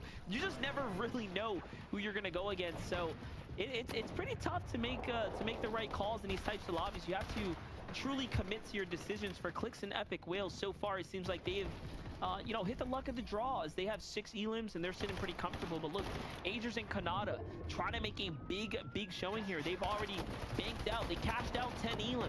They're feeling great about this game so far. They want to win this one, and if, honestly, if they take it, we should see them up towards the top 10, top 15. And this is kind of what you would expect from the team that's trying to hold high ground. Just so much pressure being applied here. Kanata really laying down some shots with this striker AR. And again, like this approach here, Kanata gonna go ahead, tart forward. Epic Whale trying to go for high ground, but no, Kanata catches them, zips right on over there, and Epic Whale's like, all right, we got caught. Let's go ahead and split the material count here. Might have been worth the risk, but Clix also burned in the process there, so good defensive plays by Clix and Epic Whale there. Meanwhile, Victor finds himself a knock. It's a solo here. Caillou has to play defensively. No, not enough for Victor. He's going to go down. Yamzo and Rise. It was looking like a dominant position for them to be in. Now put on the back foot here temporarily. They're going to have to heal. And this is also going off the elevation, so this is a very tough spot to be in. You cannot just jump off. Not just yet. It might be the last play you make if you did. Clix and Epic almost for a second seemed like they were going to look to try and challenge Agers and Kanata again, but thinking differently of it. Clix and Epic, they also are kind of in need of a refresh here, at least as far as heals is concerned. Their builds weren't totally shambles just yet, but you can expect those to dwindle rather quickly as teams continue to try and scurry around. It's going to be Clix, it's going to be Epic one more time, just trying to deal with the duo that's directly in front of them. No matter. Clix with a nice little wraparound, but yeah, that's the problem. He needs some sort of a refresh, some sort of a knock into an elimination. Doesn't seem to spot out Caillou's complete solo there. Instead, hiding underneath this cone, seeing if anybody will swing by this bush here. So Clix and Epic Whale can look for a refresh. And look, they do not trust it. Clix is like, hey, look, I can play for positioning here. I can play for a little bit of placement. Let me just hang back for a second. Yam's on rise. All that material gone now. Clix from full HP into the zone, finds himself an elimination there. It was worth it, but the zone does the rest, and he falls inside the top 15. But from 21st positioning to 15th, and Elam is a big jump. That's a gap closer. Meanwhile, Demo, Be Cool is still alive right now. Eam's on rise, out of material, down and forced into this low ground position. Caillou is down there as well. They have eyes on him. Probably want to pick this Elam up. They know he's sitting there. So now it's all types of risky here. Luckily, things clear up for a second now. Let's see it. Team waiting for them. Yamzo rise. Yamzo finds the tag. Can he get another one? He can. Just smarter positioning. And sometimes you are just a little bit better. And Yamzo finds 2 for his troubles here. Rise still alive. And into the top 10 they go, Taco. Just so tragic there for Yamza that Rise couldn't quite get close enough to provide him with some backup. Just so much chaos taking place in these low ground layers. What? Yeah, it's Kanata just fully running on the low ground. Might have heard about the fact that there was an 18 elimination Victor Royale, and he's still going. 18 as well for Kanata and Azers, tying everything up. It's just making it look easy. Finding feet, tagging players, this guy's healing, he's not looking, and all of a sudden they go from around 14 eliminations, jumping right on up to tie Aquan and Cold's last performance there. And a big 18 is a huge swing for them. We'll see how it reflects on the standings, because all in all, those are the kind of games that are going to net average you way up the leaderboards. But you know what? I'm thinking other teams are starting to recognize, the tier 1s are starting to recognize, hey, if we want to stay in this running, if we want to stay comfortably up towards that top 50 or so, I mean, we got to just play strong. We got to play aggressive like that. It's just the fact that Agers was looking around, but I'm sure that Agers and Kanata weren't the only ones looking at what took place there. The desk has got more in store for us. Agers and Kanata hitting us with the Daquan, giving him toes. My gosh, I don't even know how he saw that angle. Like, Kanata, you just know you're good. I don't need to tell you you're good. You know that you're good. But we just saw an 18 elimination Victor Royale, and then they said, hold on, we can do the same. Just watch. And I like too that Monster called out these kind of upper echelon of duos. They're starting to pick up. They're like, okay, let's just run it. Like, what are we waiting for? Yeah, a lot of names were actually in that lobby right there. We saw Yums and Rise. They were kind of on the low ground. Clix and Epic Whale also on the low ground. And both of those teams actually ran into a very, very similar problem, which was they just kind of like ran out of mats, couldn't really fight any longer. But Kanata and Agers, they were able to take that victory royale because they were just chilling up on the high ground, had plenty of mats. And, you know, you already mentioned it, Zeke. 18 eliminations, that is a lot. And you know what that means? A lot of refreshes, Kelly. That too, and that's 18 eliminations on top of the 18 that they already have, so 36 total, and plus that victory royale, as well as their top 7 performance that we saw earlier. I cannot wait to see where they're going to be on the leaderboard, but so much is changing with this leaderboard. I do want to remind everyone that if you guys look at it yourself, it's going to be constantly changing, but we have to look at Kanata and Agers absolutely dominating on the high ground, and once again 3,000 above Storm Surge, meaning that they don't have to worry at all about any issues, and didn't look like they were worrying at all, Vivid. Yeah, and listen, you know, Kanata said this little thing, right? He was like, yeah, the game's not really much about like aim or mechanics, right? Well, Kanata, I don't know if you're putting up a good argument for that right now after watching that end game. It's like the misdirect, you know? He's like, yeah, no, it's not about that. You should stop doing that. Let me keep doing that. Just hits every single shot possible. Absolutely incredible stuff. And again, we see that similar thing, right, to where we saw Acorn and Cold. Somebody always kind of hangs up on the higher ground where somebody drops down, and Kanata right here was the one that went for the drop down and just found so many angles to get all the eliminations. Yeah, not ending things off while I thought the game was already over, and he says, no, let me get a few more eliminations here. And I think that was a pretty smart play for Kanata, because if we look at his loadout right now, he doesn't have any med kits, he doesn't have any fizz, he doesn't have any floppers, so he had to go for those eliminations instead of the heal off. I'd love to see what Agers actually had in his loadout as well, to see if they were potentially preparing for the heal off, because that could have been something that was very detrimental to their win condition there. But clearly it wasn't that detrimental, because they're in first place right now in our leaderboard with Ritual and Reet in second. Of course, you bring up Reet, you can't not bring up Reet. 151 points right behind them. Man, let's take a look here, though, at our top 20 as well. Remember, again, if this is just chaotic and you're like, what is going on? 5 lobbies all happen at the same time, and this is the fallout. Just trying to place as high up on these standings over the next 2 weeks as we can.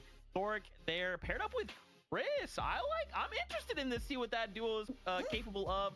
But so many other names here as well. You can see Aviv and Bugha, though they had that super strong start and the Victory Royale, they're starting to kind of, I don't want to say drop pace, because that's not what I'm trying to imply, but they're keeping up with it, right? Yeah. The games are going, right? Maybe they're in an end game right now. Maybe they're about to shoot up 100 points right now. But everybody right now just pretty much competing for series points, Kelly. And hey, listen, we still got a lot more games to play. And there's a lot of teams right now that may not be in this top 30, but you will have to be the top 250 teams to move on to the semifinals over the accumulation of both weeks of qualifiers we have. So even if they're not in the top 10 or top 30, that doesn't necessarily mean that it's going to be bad for them. That's right. We still have plenty more games, and the bus is ready. We are ready, so let's just jump right back into it. Acorn and Cold, let's see how they're doing.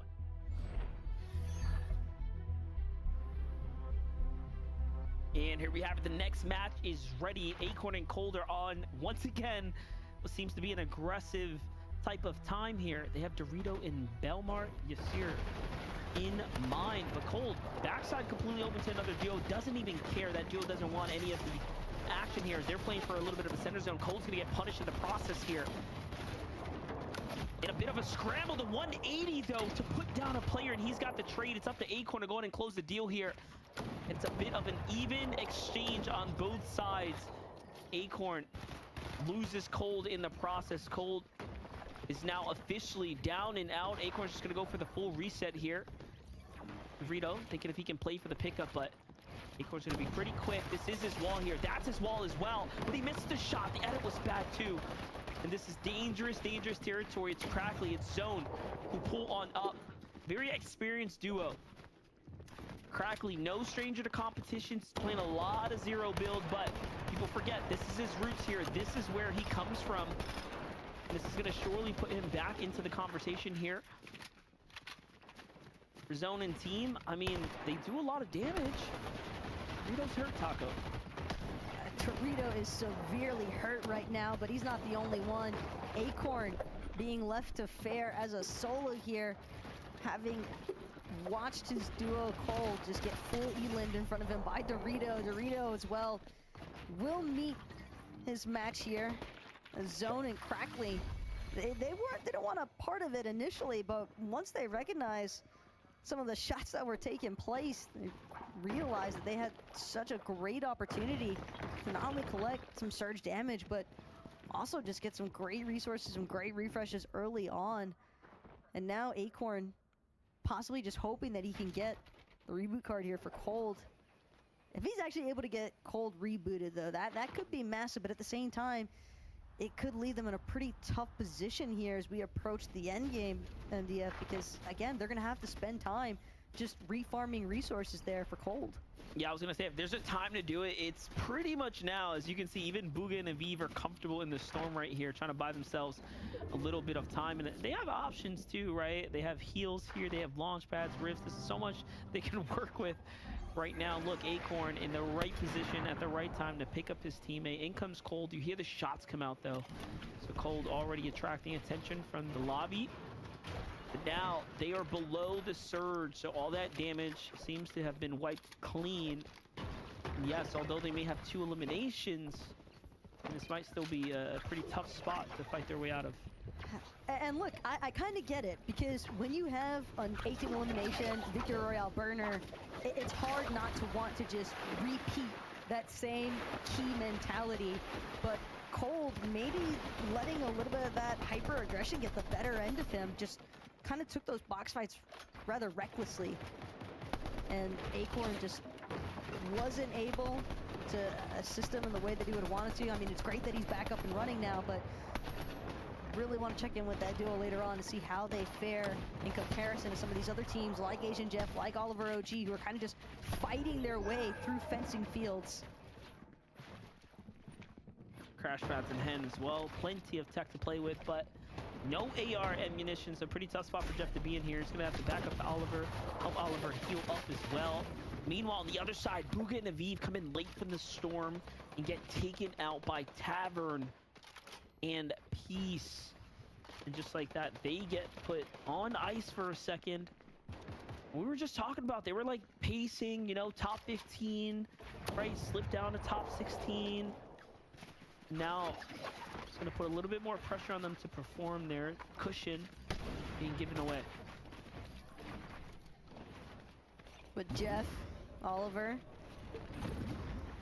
a couple more moments. I thought that Asian Jeff was going to go for that aggressive fight here up against Peace and his duo. Instead, just looks to reposition. Quinn going to grapple blade right on by, and Poyo and Peterbot. Again, another team that's really been hyped up as far as their mechanics are concerned, but those same mechanics, you kind of want to see it translate into some aggressive fights here. It's Cold and Acorn. I mean, aggression is basically all they've been dealing with this entire match so far. As a make it will buy Cold a little bit of time and that Flowberry Fizz, but this is not a great spot. You know what though? Acorn did pick up an elimination getting to this position here, so they're fighting tooth and nail right now to try to stay in this game here. The lobby seem to have given up the attention and focus on them for now. Cole gets pieced on the rotate here, but still have a ways to go. One more box up and things should settle down, but no, Acorn caught in traffic, and he tries to close the gap to get to Cold there. I'm not sure what went wrong. They both had grapple blades and just about everything they needed, but he must have just gotten super unlucky, landed in a position that got him pieced up for a moment there. So the shoes are exchanged now. Cold is gonna have to play this one out by himself. Meanwhile, Peterbot, Poyo in a fight here, 5 elims so far. Talked about them a lot at the top of the show, right? One of the most mechanical teams we've seen come together. But we all know that mechanics are not enough, right? You need the game sense. You got to play smart. Let's see if Peterbot can put all of his learnings together here alongside Poyo. He's going to dance on Jeff.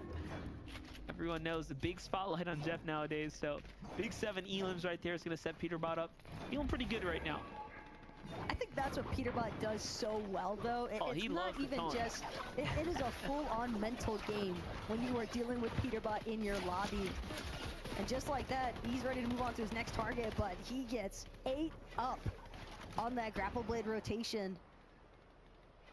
Tough stuff, too, when you're just watching your shield get practically fully depleted. I mean, 2 shield left on Peterbot. He's going to be able to resustain it, of course, but it's just kind of keeping you on your toes. You can't just use these grapple blades as freely as maybe some of these players are trying to actually get away with. Instead, gonna be Chimp looking to rotate off of that Flowberry juice, and now the Scissor right next to him. And this is about a center of a zone can come finally. Let's get a little bit of a different vibe here on the broadcast. We're right outside the Ruined Reels. And this is all dead center. It's going to get away from the water, play over the land, relatively smooth territory. This is where it becomes real textbook. It starts to feel like a creative game, if you will. Not too much crazy elevation, not too many secrets. Oliver OG, though, finds a secret of his own down in the low ground there as he gets taken out. Meanwhile, Chimp and Sire's also in this game. Okay. A lot of feature time here for Cold, though. Still in the running here. Finds another Elam. Not giving up by any means. Just kind of barely managing to hang with that damage threshold.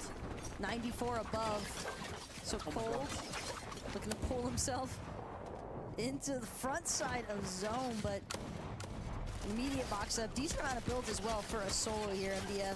He can just remain a little bit more hidden, but that's just not Cold's playstyle. Looks as though he's trying to find an elimination, see if he can maybe find someone to potentially drop him some small shield potions or even a shield potion, any sort of shield sustain is really all he's looking for. Oh, right that now. was so good.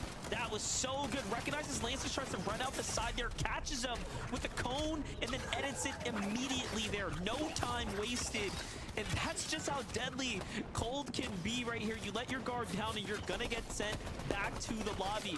And it's just incredible to see how Medkits have made such a resurgence here. Being able to use it on the move like this, it is just such a great addition to the game. A subtle change, but it changes everything and it makes it so relevant to play in a high-paced speed like this. Acorn's gonna stay in his zone. Meanwhile, on high ground though, TK and Bacon are setting themselves up to take a win here. TK, no strangers to FNCS lobbies, no stranger to, you know, the pressure. And neither is Peterbot. Take a look at this. He's by himself as well. Unfortunately for Peterbot, Poyo getting mixed up with some of these other teams in these mid-ground layers, and now Walker's forced to drop full bottom side. Finds an okay refresh, but immediately gets Elam the moment he tries to mantle up after collecting those materials, so won't get any use out of them. But Peterbot again trying to charge forward, trying not to draw too much attention here. Nice tag. TK. Beautiful succession there. Oh my god. Peterbot just continuing to piece him up. Now And watch fully him work. charging. Watch him work. Look at how he turned that around. A 2v1. This is what we talked about. Mechanics, mechanics, mechanics. You put Peterbot in endgame, especially if he's feeling it. You're going to see it come to life. And all of a sudden now it's Peterbot's high ground. It's just the fact that a solo is the sole contender towards that high ground. And yet, Bacon forced to give up that position. And Peterbot, though, might have bit off a little bit more than he could chew here on the ultimate low ground. He's going to turn through the wrong wall here and will meet his demise, but still a really solid run for a solo clutch situation there. Poyo definitely got to be happy with his duo's performance in that regard. Yeah, look at this. Vert, no extra heals, just the one make he's going to try to tap off here. Virgo on the low ground does have a little bit of work with, so this can really go either which way. Chip has to come back. He does eventually come back to the fight there. Puts a little bit of pressure on the low ground team, but it's not going to be enough. Vert and Yuumi have to come down and take this fight. They are the notable of the two here, but Broken has been in these kind of positions before. He's experienced here. And look, poised, defensive, on the low ground, waiting, and they just don't see it coming. Vert and Yuumi drop the ball, and they should have had that game in the bag, but they get outperformed by Broken. Just a wonderful masterclass as far as making sure that you connect your shots is concerned. You love to see it. Excellent positioning there is going to put them in a position to go ahead and swing things around. Hey, look, a second place 8 Elam is still a wonderful game, but for Virgo and Broken, look at how they outplay the situation here. Virgo finds a tag, swings around, jumps down, and closes the deal in spectacular fashion. And just like that, another one is inside the book, Zeke. Again, I love that you call this out. It's not necessarily like they dropped the ball. That's not exactly what happened, right? They just got outplayed. And in those critical moments, it's almost like that's what I like expect to see out of a normal FNCS lobby, right? Like really slow, methodical. Where are they? Where could they be? But because of the nature of these lobbies, these just rampant, chaotic games, I'm sure it was just like, what's happening? By the time they had that moment to breathe, it was just too late. Yeah, some of the coolest moments we see in Fortnite competitive history is when there's like a 2v2 in the end game. One of the teams is on height and one of them is on the low ground, and usually that goes to the team that is on height very often, but that was not the case right here. Broken and Virgo did such a good job of playing with the refresh mats that they got in order to go ahead and find themselves an advantage. I mean, the side shots, the mantles, it was all there. I think also it was that they weren't on true low ground. They were kind of on this like low middle ground. So then once Vert and Yuumi dropped down, they were able to like get a good edit and take the shot on them, which I don't think Vert and Yuumi were expecting. So I think Broken and Virgo with their builds was able to kind of get an advantageous position in that end game. Yeah, just those little things, right? Just those little like, I just know that with this all chaos going on, I'm just gonna try and make that one just zen play and hope that it works out. And for them, it does. Of course, second place, still fantastic. You're still going to slam points on the leaderboards. Let's take a look at Peterbot, though, who went on a bit of a tear there in this last game. Man, I'm telling you, especially this, like him being by himself in those like final moments of that game. Like if they were together, man, they're both alive. They can just cause so much havoc to a lobby. Yeah, 100% right. And they were doing that for quite some time here. But it eventually got to the point where Peterbot was left as a solo. And oh my gosh, did we get to witness something absolutely incredible. And you're probably like, wait, Peterbot's on a height right now. How did he get up there? With some incredible plays on the TK. And I was thinking to myself, imagine you're TK and you're going back to like VOD review this and Peterbot's just like mechanically outplaying you. Like, you're just like, okay, well, like, I don't really know what to do next time. Ooh, well, with this spotlight right here, it says that they're currently in first place. I'd love to see if that's true. Obviously, the leaderboard is jumping all over the place with all 5 of these lobbies going on. But yeah, when I saw that Peterbot had 2 mythics, the Striker AR and the Hammer Pump, which are arguably the 2 best mythics out of the 5, I knew that he was going to be going on an absolute tear right there. Unfortunately, he did lose Pollo, but they went down in 5th place with a bunch of eliminations, so clearly going to be a good situation for them. That's right. We want to break down more, but you heard that buzz. It's game time. We're jumping back on board with Clicks and Epic Whale.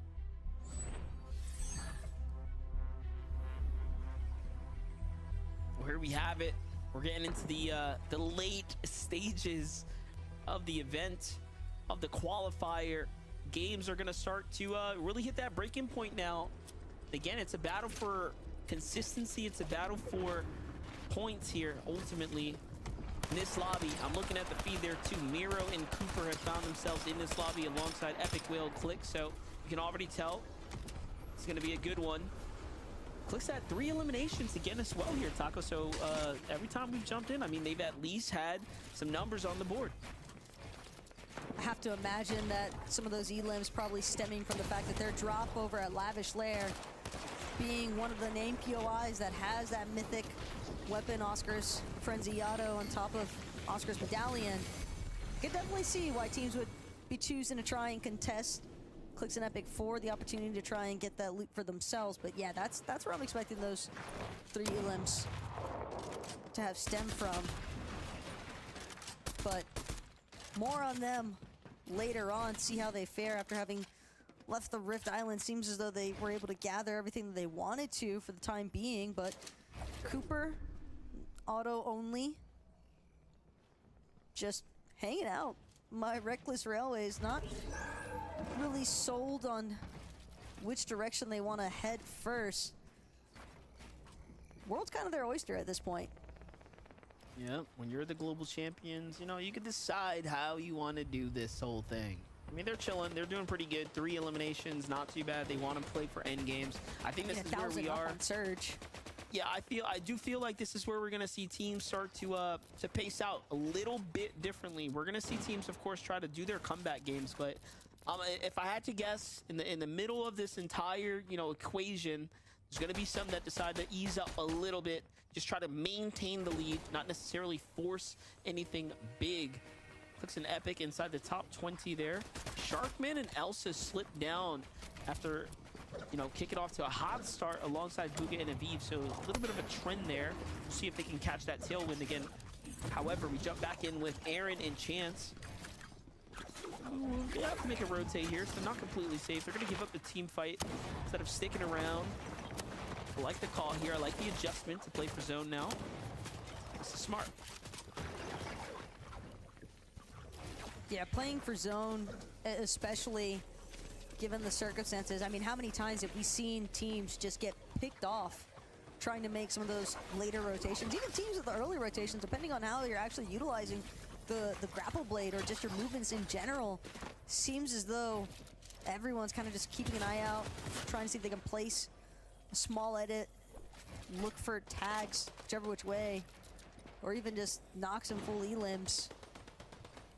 It's nothing that warrants, I think, any sort of immediate chase down whenever shields get broken by a solo or a duo, but at the same time, it is kind of just trying to claim space, I think, for a lot of these teams, especially some of our more experienced teams that are definitely trying to control the flow of the lobby. Jump back in with clicks. I don't see Epic Whale nearby. He has to close the gap there. Catch back up. Bit of a split here. Might have been kind of forced into the situation. The zone's going to pull pretty far right now. And it kind of makes sense. I can see Clicks does not have a grapple. Meanwhile, Epic has Crash Pad. So some mobility on one side, none on the other. There it is. They end up connecting with one another. They're at 4 eliminations now, continuing to rack up on and off camera. Take a look at Pandy and how he's picking up some action here too. Double edit, trapdoor, caught and finished. Just a clean play outright. That's a good confidence builder play as well. You can see Pandy kind of looking to keep trying to push forward. Sees another team there, and Crisp thinking about maybe looking for a challenge just from slightly above. And again, it's kind of a refresh that's needed in terms of finding some white heal resources. Even finding like a standard shield potion instead of just these small shield potions could go a long way right now for Pandy and Keenser. You have to be careful. Crisp and Noxy, a very experienced duo. A lot of years playing with one another. Many games under their belt. Meanwhile, on high ground, Exoff in Toronto, putting down the pressure. Laying down the story, trying to see who's going to pick it up for a read so far. 3 elims, not bad by any means. Zone's going to pull pretty far, though. Yeah.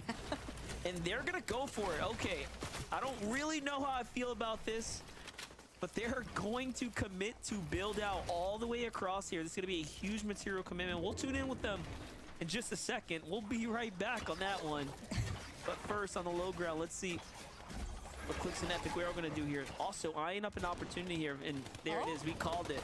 This is even crazier. Another team wants to jump in to this incredible tarp here. It's so far. Why go for it? Yeah, Exoff changed his mind. Look at all that material saved. But still, at least 30 builds having been expended towards that initial tarp out, and that's quite a lot to kind of risk first rewarded. I'm just not sure that there was ever really much reward for him waiting. But hey, that's where some of these other teams can try to look to take advantage, and Clicks and Epic taking a moment to look up, recognize the team on height, but Clicks not finding an opportunity just yet to actually challenge them. Instead, it's going to be some nice shots connected into the box up against Maxo and Dolzier completely on the back foot here, just trying to do what he can to tarp and stay alive. And Clicks and Epic, they're actually going to choose to just keep moving forward. They don't want to get caught up in any sort of congestion in these mid-ground layers. They know that they've got to stay moving with the zone. A lot of our experienced duos starting to look up here, trying to see if there's a little bit of vulnerability up top, and it does seem like it. Once you see those wood builds, you know there's a chance for you to go for it, but Miro wants a refresher instead here. He jumps on down, following Cooper's lead right now. Very interesting to see how this is going to play out. Meanwhile, Epic loses Clicks.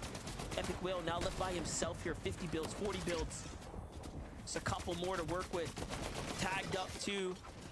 Tough spot to be in here, but staying alive now is really all that matters. Just placement points right in front of him. He's got to stay up for another 30 seconds or so.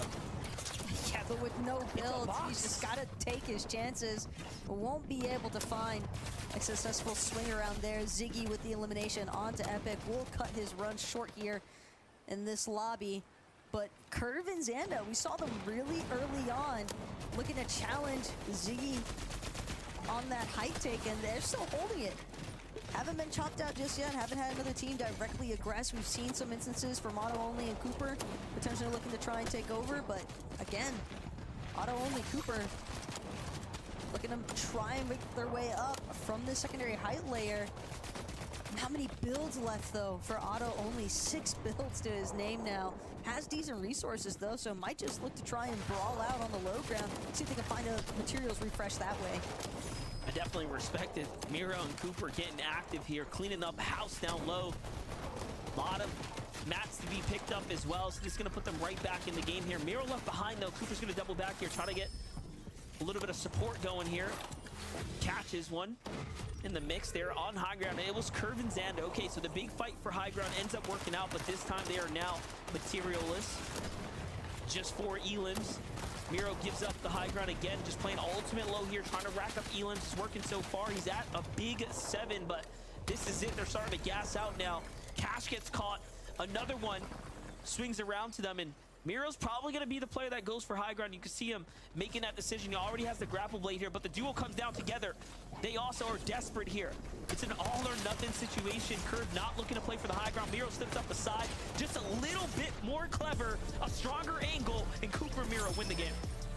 Cooper and Miro just knew that they had this one fully under control by the end there. Xanda and Curve just completely ran out of build. They had to drop eventually. The way that that zone was pulling back over that hill, that loss of elevation just made it impossible for Curve and Xanda to try and stay upright there. But a wonderful challenge as well. Out of auto only, making sure that it wasn't going to resort to a heal off in the end.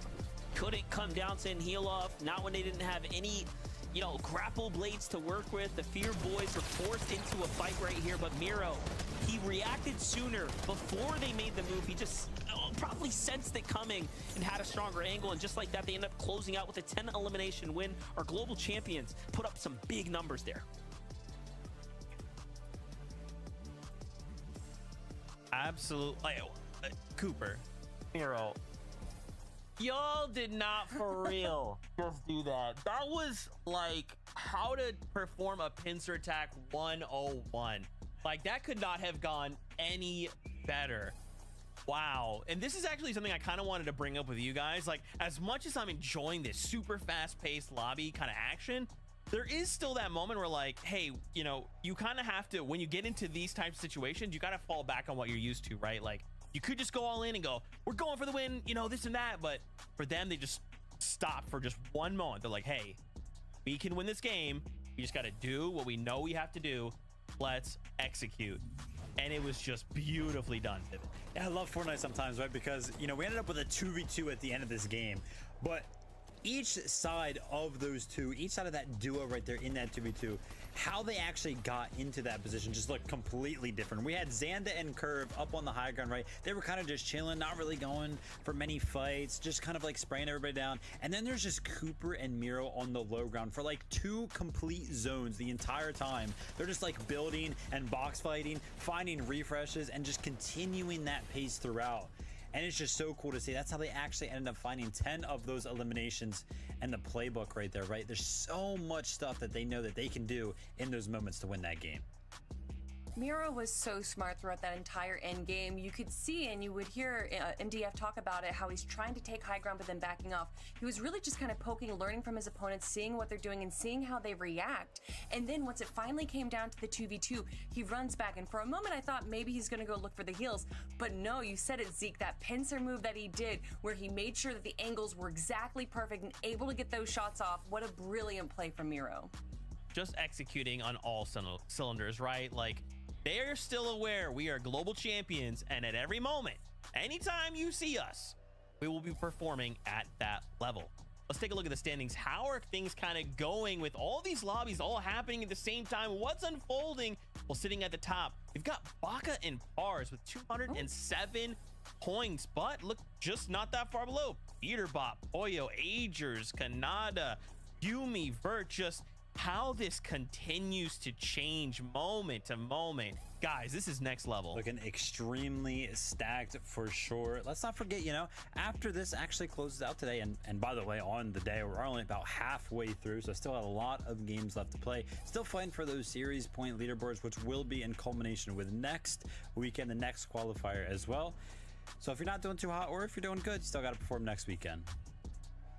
That's true, and obviously both weekends matter. It's the culmination of both points from there. But looking at some of the other top names that we have right here, we got Clix and Epic Whale, who we got to see in the most recent game, in 14th place right now, so not doing too bad, as well as Virtual and Re in 11th place. But we got to talk about Peterbot and Poyo for just a quick second, that their current average placement right now is 5th.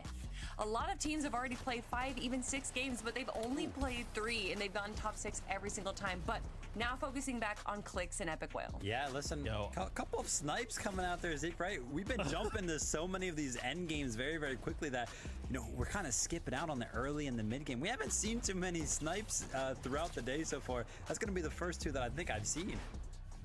Yeah, Clix has been putting in a lot of practice, and he kind of gets in this mode where it's like, okay, I need to land a headshot snipe, and he kind of starts to psych himself up, and then eventually one happens just like that. Super well executed from them as well. It's just so cool, man. The dynamic we've got going on, game to game, moment to moment, duo to duo. So much has going on, and guess what? We still have so much left to see. We're jumping on in. We got to talk about Booga and Aviv, currently in 37th place. And something I kind of just thought about that I kind of oriented myself with, like 37th sounds really bad, but you got to remember there's 500 players, right? These guys are in the top 50. So just kind of orient yourself in that way, right? We're kind of used to just seeing a lobby of 50 duos, but this is 250 duos we're looking at. For them to be in that top 50 is like a testament to their skill. Yeah, they came out swinging there, right? They did get that victory out very, very quickly. So I wouldn't be surprised if they could pick up at least one more of those throughout the rest of the games. Oh, yeah.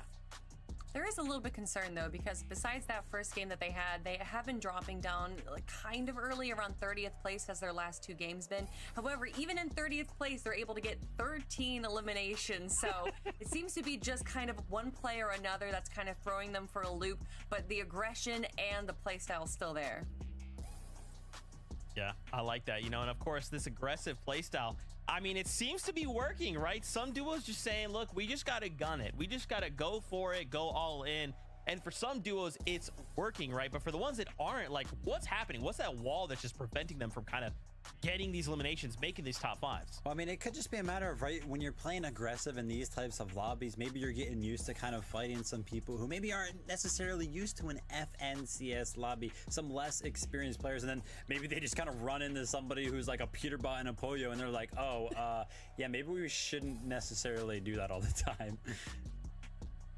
Maybe we went a little too ham. Maybe just a little too ham.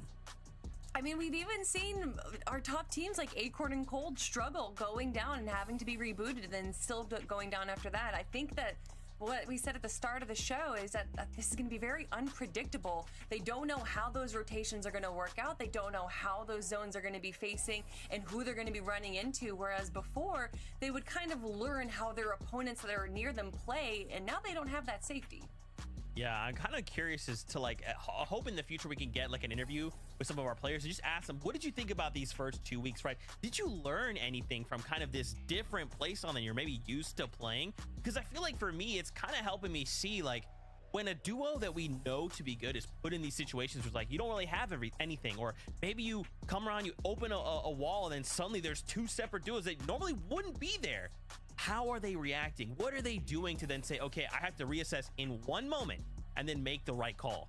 Yeah, 100%. And I feel like, you know, you're mentioning reassessing kind of like in the moment as well. I feel like the kind of like mentality for some of our top teams is probably to play a little bit loose as it comes into these qualifiers, right? Because, you know, they are so good at being top players that usually they are used to just creating strategies and making sure that they have a solid game plan for some of these set lobby things. But something like this, where we're kind of queuing into just all of these players at once, you know, again, they got to play a little bit more loosely, right? They can't just play 100% to a game plan or a strategy because they have no idea who's going to be in the lobby. So I feel like playing a little bit more loosely, which is why we've seen a little bit more mechanical play so far, or some high elimination games out of some of our top duos. For me, I'm excited to see these end games. Sorry, Zeke, I just want to talk more about the end games. I'm just that excited about it. But I'm hoping that we get to see like a 20 elimination game. That's definitely something that I kind of wasn't expecting to get close to. But then some of these teams have gone 16, 18 elims already. Can we get a 20 though? Kelly, you know what I liked. It's eliminations. That's we're right here, Kelly. We hope that you are here with us as well. Because guess what? We have 4 games. Pollo, Peterbot. Could they finally take us over that 20 elimination game? Let's find out.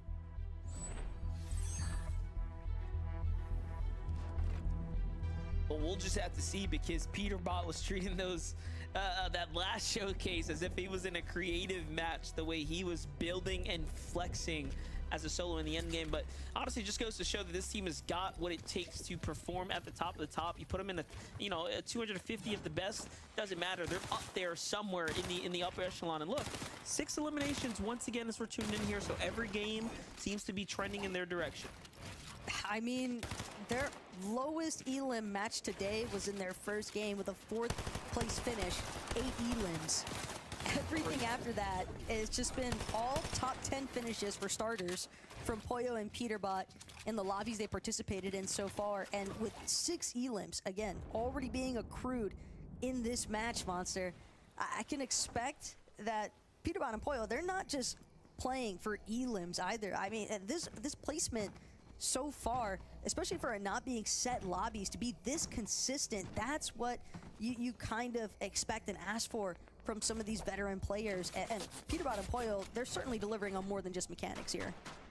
Yeah, you can see the standings just a bit ago showing that they're up there with the likes of Reet and Ritual, who have also just playing exceptionally well so far. But TK and Bacon have something to prove here. This is the 2nd time now we've actually seen them in Peterbot's lobby too, so it just seems like they're on that same cadence, making end games, queuing up right around the same time. So where there is a lot of volatility and a lot of randomness to occur, I mean, at the end of the day, if you're playing as great as you can be, you're going to kind of have still somewhat of a system, right? A formula, if you will, that you can expect. TK, however, though, about the worst that we've seen him so far alongside Bacon. Both teams hurt here. This is Sticks in 4-11 right now. Trying to push right now. Bacon not getting a chance to breathe at all. Sticks tries to grab the wall there. Almost caught him up, but just wasn't quick enough. TK and Bacon doing a great job at basically just preventing Sticks from looking to capitalize on that initial shield crack. And now it's going to be TK. A sneaky little slide around. Meta hoping to stay standing just a couple moments longer, but no, TK with the elimination finish there. So now it's going to be TK just continuing to move closer to this bridge, but seems like they drew some unwanted attention here, as now TK doing his best to try and tarp up, just kind of get an idea of where some of this pressure is being applied from. As you can tell, a lot of builds west of him. You can see, though, they were kind of out at their teams recognizing, hey, wait a second, that's not completely safe.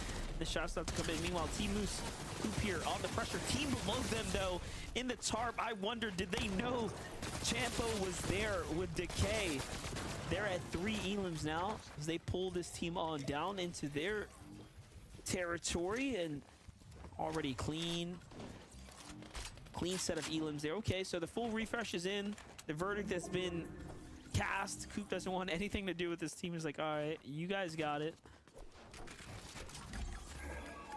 At the same time, though, Decay and Champa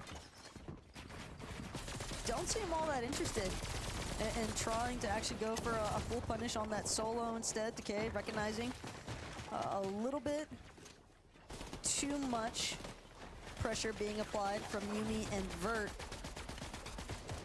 So instead, Decay had to fall back for the time being, but Yumi, Vert just continue to try and break some of these other team builds around them. Rapix gonna fall right through the floor at it, and just like that, Vert, Yumi, they add another one to their elimination count. Oh, but Yumi no.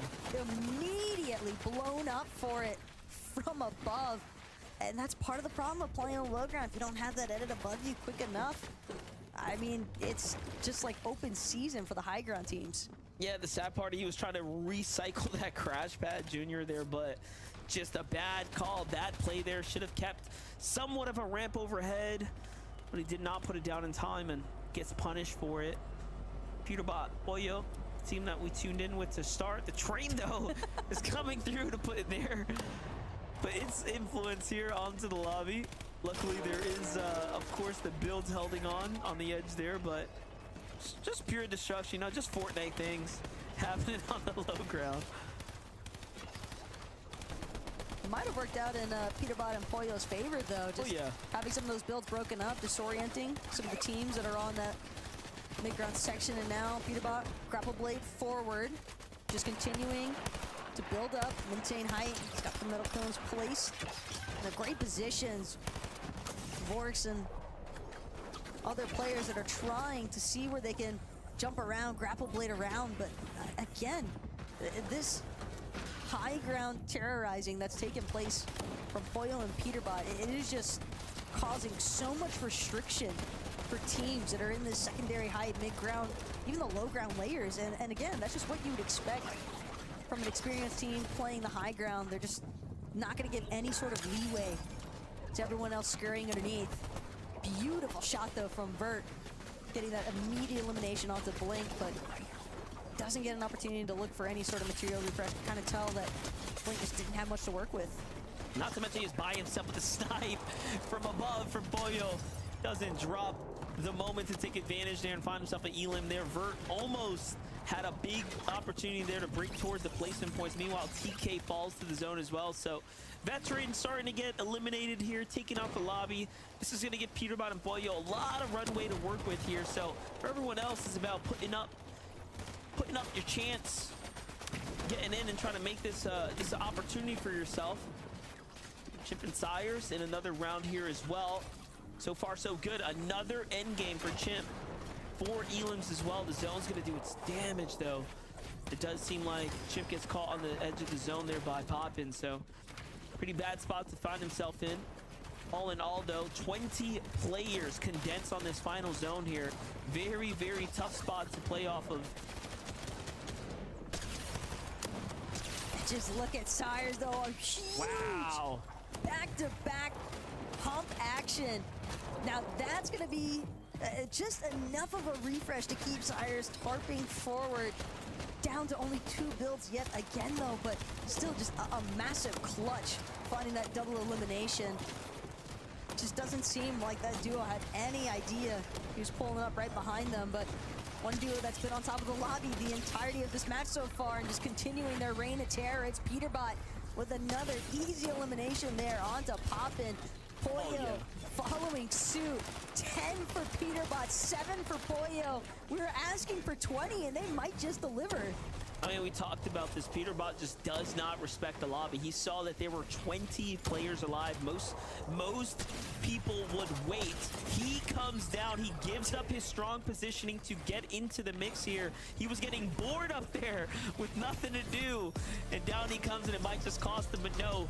They still close out strong. Pollo finishes out the deed on the back edge of the zone there, and they find themselves an 18 elimination win. This feels like they're on something of a back-to-back explosive runs here. And what's even more insane is they were in second place on the leaderboard heading into this match without a victory royale because of their strong placements and eliminations. So now, when you get 18 elims, and the VR, you can only expect that to mean good things. But that's what we'll have the dust to basically be able to dictate for us later on, is how strong exactly Peterbot and Pollo have just elevated their possible positioning on that leaderboard. And there it is. You can see Pollo here playing the high ground here. He's got eyes on the entire field, but there was a player trying to heal off. It just wasn't gonna be enough. And for Peterbot and Pollo, they finally take another win there. That's gonna put them up on the standing. So we gotta hear from Zeke after that one. Bro, we were so close. 2 eliminations. Just 2 eliminations. I mean, listen, 18 elimination victory royale. Hats off. I mean, seriously, but I want to see the 20. That's all I want to see. I wish we were so close.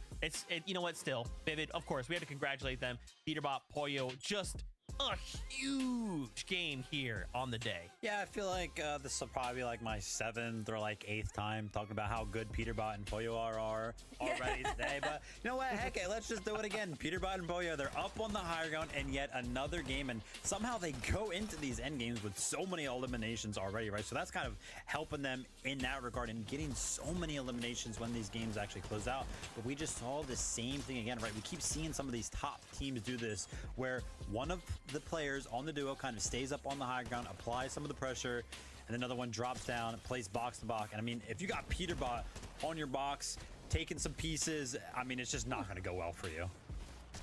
And he has the heal set up. He's got some flow berries as well as the fizz. Poyo's kind of doing his own thing as well. They're constantly dropping from like ultimate height to like even the mid ground and then just taking the height again because who's going to even try and contest them. Ending it off with 18 eliminations and that Victory Royale. Before this game, they had an average placement of 5th.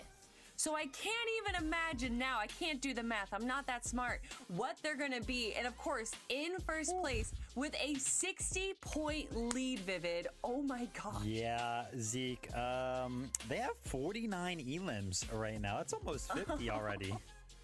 Yeah, but look down, 3rd place, right? Acorn Cold, 44. Booga and Aviv, 43. Remember, we saw Booga and Aviv in 37th. It's just a game ago. And now how things change. Those eliminations, man, these games are wild. But I'm getting word we are basically ready to jump back into the next game. And we're going to hop in with that duo in 2nd place. It's Ritual. Could they get themselves a 20 elimination victory royale? MDF Taco, over to you. Well, we are going to have to see if it's possible, Zeke. Can we see the big 20 elims pull through on broadcast? I mean, if there's a team that could do it, it's probably Re and Ritual have been leading the pack here, playing like the wolves that they are on the hunt at all times in a pack, in unison. 7 elims already, and we're only in the 4th zone in this lobby. This is about the earliest we've tuned in so far. And it does seem like Re and Ritual have a lot at stake here. A lot that they want to say to this lobby right now.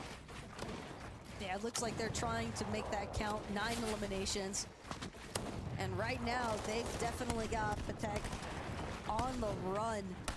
Reet just doing everything he can to chase this man down through his build. Sales not in much better position. And it's this series of angled attacks. Just so well coordinated by Reet and Ritual. But Ritual, he's got to be careful here. Doesn't want to find himself getting knocked in the process. That's going to be Reet dropping the medallion for his teammate to take full advantage of, but it's also buying time here for Patek and Ritual. Patek able to get some kills going for himself, and Ritual obviously focused on trying to get some of that white heals and shield regen also. But a fall back here from Re and Ritual. They're just going to go full high ground, but the main thing I want to see from Re and Ritual, 20 elimination games are fun, MDF, but I want to see a team on NA find 3 Victory Royales like what we saw over in Europe from both Vico and Pink and Seti and Cammy. They were the only 2 teams in EU to get 3 Victory Royales on the day, and Re and Ritual not far behind. They've already got 2. Well, that is true, and there's some space, right? There's a lot of room for them to work towards that Victory Royale threshold. I would say that it's definitely important that you secure enough wins too, right? Just in these weeks leading up, it's about the confidence boost. It's about having material to go ahead and review, right? You can key all you want. Yeah, you're gonna get some points and play for end games, but how do you review those games and try to take true takeaways, right? Sometimes the best learnings come from trying to take it easy inside these types of competitive lobbies. But all in all, we get to jump in with the Aoxian Flow, another team that has been very much present throughout the years here in the competitive space. It's pretty decent for them right now. They're off to I'd say a pretty chill start. Yeah, I think the only thing Flow would probably want a little bit more of is maybe some metal, but at the same time, being practically 5-5 on your wooden brick is definitely a nice spot to be sitting in. And speaking of spots that we're sitting in, Enpen, Mason, they're kind of just here on the edge of zone right now, over by Reckless Railways. And it's a solid spot for them to kind of get a good idea of where some of these other teams might be trying to rotate, even just like path around them, see if they can maybe get some shots going for some decent surge tags. But it does feel like a slight lull in the action compared to what we've been watching from the past 2 lobbies, MDF. I feel as though some of these teams maybe hitting their 3rd, 4th matches of the day, they were just like, hey, we really need to be like all gas, no brakes right now because our first couple matches didn't go the way we wanted. But now as we're kind of nearing the end point of some of these lobbies on the day, it does seem as though teams are maybe trying to get those last bit of placements that they might not have necessarily been able to find earlier on. Yeah, we've seen a couple games we jump in and you know, we're below 50 players around this area. This is 62 players alive here, moving into you know, the half in, half out here at Zone 6. So this is definitely a game that is seemed to have paced its way through. And Ritual, however's eliminations tell a much different story, as they've got the bulk of the eliminations already accrued in this lobby. About 20-25% of total elims are in their pockets, if you will. Points really being gobbled up there. But on the other side, NPen Mason having a tough time. They get pushed in and dropped, sent back to the lobby. Who was that? That was Fenty and Voyager there, who decided to make the decision to take the fight there, and it pays off pretty well. Big dividends for them there. They needed the elims. You can see they were below the surge, not anymore. But where's the ammo? Where's the rewards? Fenty needs to find that. Pick it up quickly. There it is. And the medallion. That was that's the huge. other aspect. That could possibly be 2 medallions now for Voyager and Fenty. Only mentioning the second because of Fenty having that mythic Nemesis AR, but right now it's all about Clicks.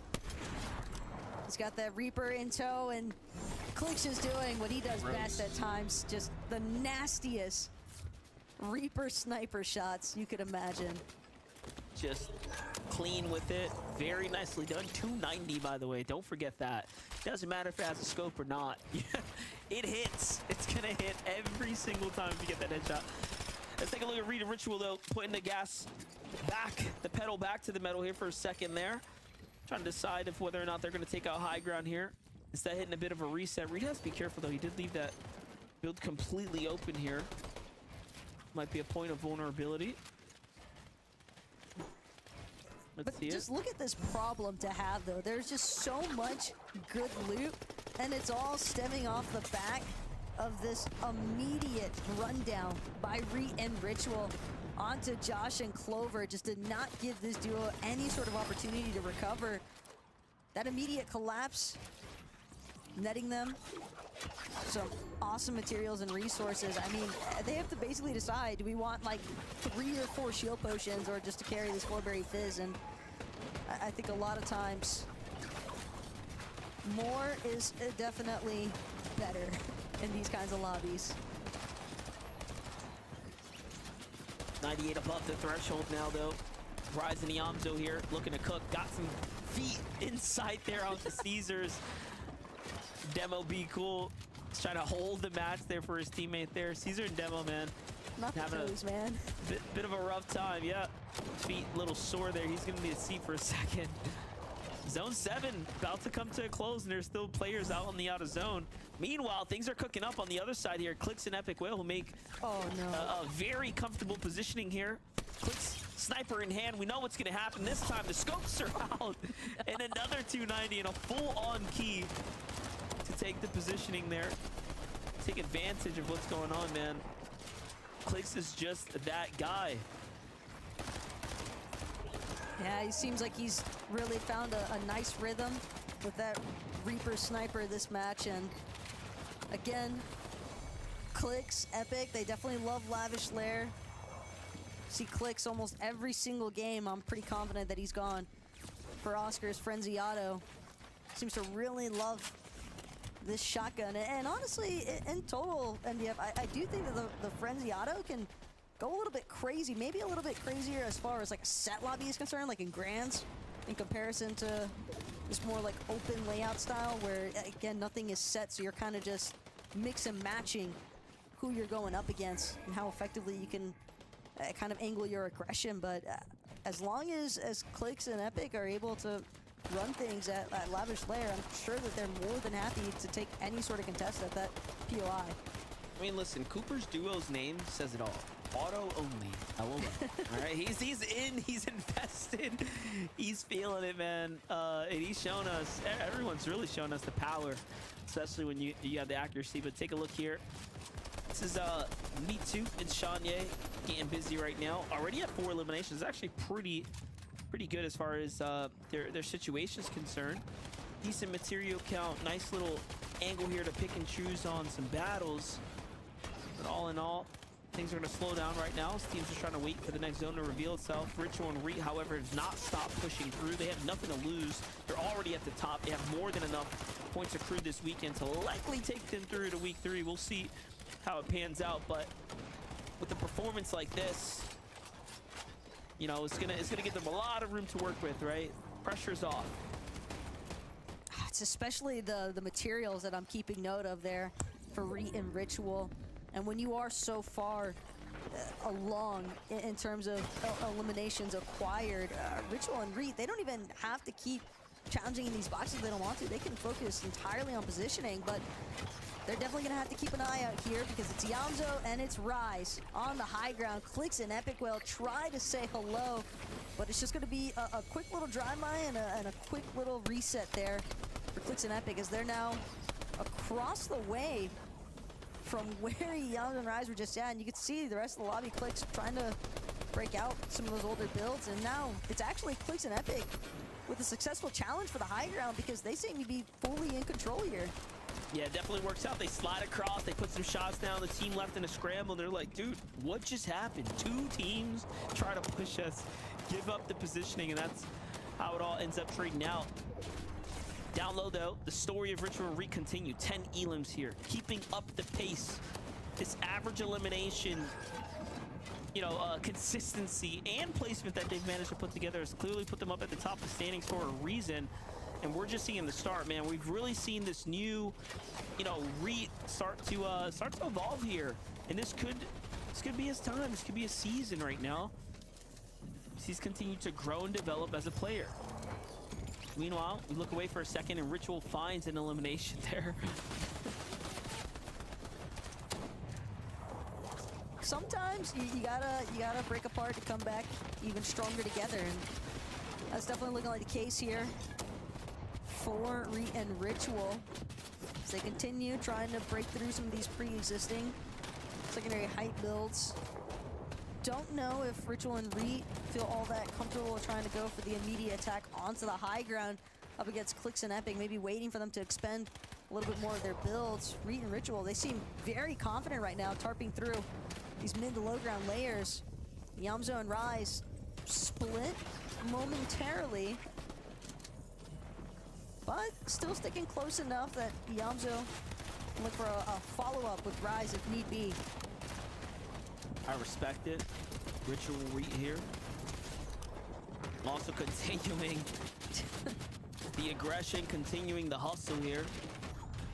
Another final zone starting to close in with just about 20 players alive right now. So last time we were in this position, high ground came down. That was Peterbot and Pollo deciding to go for a massive elimination chain. This time around, it's Reet and Ritual seemingly are dominating the low ground. This time it's Yamzo, though, who's up for serving. Ritual takes quick care of him. Ritual really cooking right now, allowing Reet to kind of lead them through this endgame here. Reet taking the IGL position here. Now turning to the high ground. Ritual looks for Epic Whale. Doesn't quite find it, though. It's Clix and Epic who get the better of the exchange there. But it's Clix who's running incredibly low on builds now, knows that he's just got to be as adamant with the pressure as possible. Same circumstances for Epic, but it's Ritual. They're looking to finally make their attack upwards. Clix and Epic are going to be the first to actually drop from that high position. Clix now forced into that secondary height layer, and Reet just completely tearing through Epic. Lone man standing there after getting split from Clix on that attack.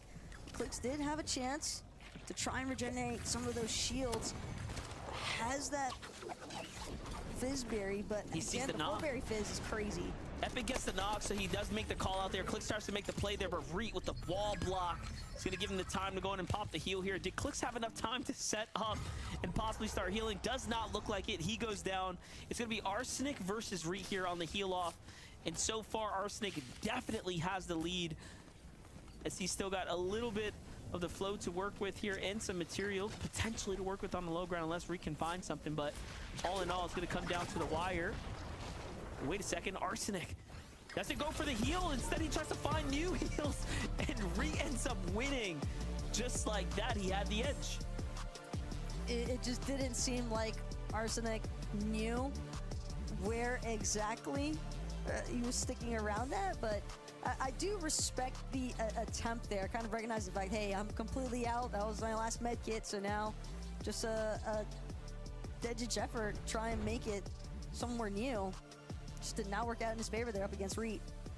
You see, though, in the end, though, still a fantastic game for Reet and Ritual, who pick up 15 eliminations. I don't believe they're going to get rewarded for the last one. No tags there at the end, but a victory out nonetheless to continue to solidify the lead here. Zeke, talk to me about the significance of this run. MDF, as we've seen from the last of the standings, a big game like that, a double elimination game and a victory royale will absolutely catapult Junior Duo up the leaderboard. Man, 15 eliminations out of 3. What in the world am I watching? Well, you are watching Reet and Witcherol. Yeah, I added a W to his name because this duo Renegade is such a W. They are the first duo on NA today to get 3 victory royales. And it's so funny because I was like, look, you know, them and Booga, they only have 2 victory royales. They're the only duos that do. And then they just go ahead and win this game, and now they're on 3 all of a sudden. But they did it in such dominant fashion, Kelly. I never doubted them, not for a second. I've always been a big fan of Reet and joined by Ritual, who absolutely W keys. It's really funny actually to see the evolution of these players. Reet, who used to be the W key king, but was too aggressive to a fault, so that we would not really see him in too many victory royale situations. But over the years, he's evolved as a player, and we got to see it earlier on around Zone 5, where they were in this engagement and looked like they had the upper hand, but it kind of started to fall back for them, so they themselves took them out of the fight, regrouped, and then were able to grab the victory royale. And I feel like if this was 2 years ago, Reet would have just kept going in and been eliminated off of that fight. To see him move forward and now be in first place with 3 victory royales and 251 placement points, I'm just proud to see it. 3 VRs is absolutely insane. I mean, just again, to echo what Kelly's saying, these guys are crazy. The evolution is there. Now, of course, this being a more aggressive format, Vivid, I'm almost wondering, like, hey, is this exactly where Reet wants to be? Or, you know, once we kind of switch back over to normal, will we kind of continue to see this performance out of the duo? Yeah, that's going to be the big question. Reet and Ritual looking pretty comfortable right now. I saw another duo that was looking pretty comfortable throughout the game. It's going to be Clicks and Epic. Well, gosh, you know, I'm an avid, you know, Clicks watcher. You know, I'll tune in pretty often, and you know, he'll be playing ranked, whatever, and his snipes have been so good throughout this season. But this game alone, he was hitting some crazy shots. Just incredible to see him carry that skill over from like ranked and like scrims into an actual FNCS lobby, which is why they had 3 eliminations coming into this end game. And as you can see here, they kind of led that so that way they could have height. But the mats, they just weren't there. Even the refresh, right? They made the right play. They went for the refresh. But ultimately, I mean, when you got Ritual and Reet, you know, getting 10+ eliminations, constantly getting refreshes, it's hard to compete with that.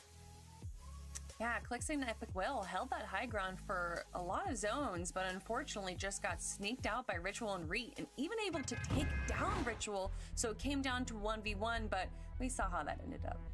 We did. Now I want to see how this next game ends, because we have another big one for you guys, jumping on board with Booga and Aviv.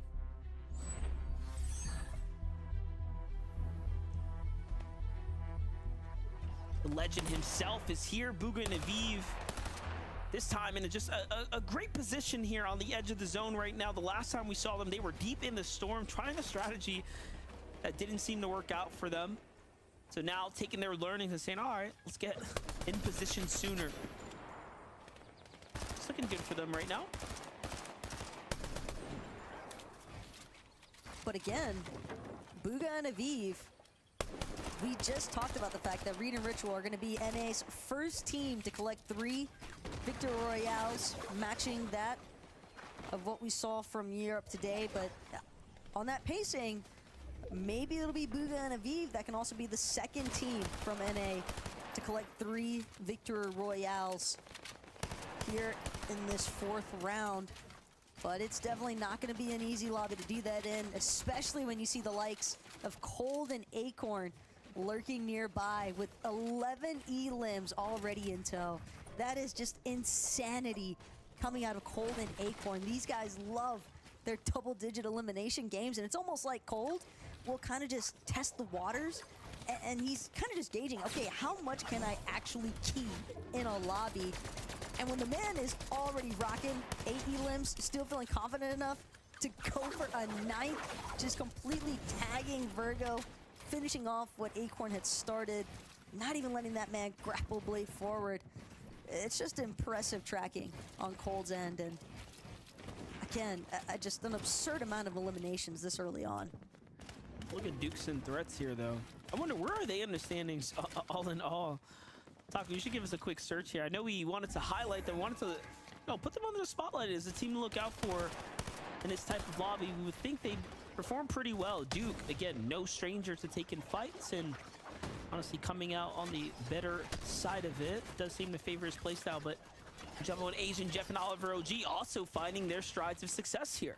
Looking pretty dominant right now at 4 eliminations, but the loot tells a different story. No sniper ammo. Grapple blade running low on charges, and the material count also starting to dwindle here. So seems like a few fights probably dragged out here towards the mid game, and if they can't find a refresh, it's gonna be a tough end game. But back to Cold and Acorn, Taco. Yeah, it just seems like these guys are like Captain Refresh at this point. Cold just looking to see if he can make that elimination count go up any higher, and well, if these duos surrounding them aren't careful, they might find themselves as a Cold and Acorn's next victims.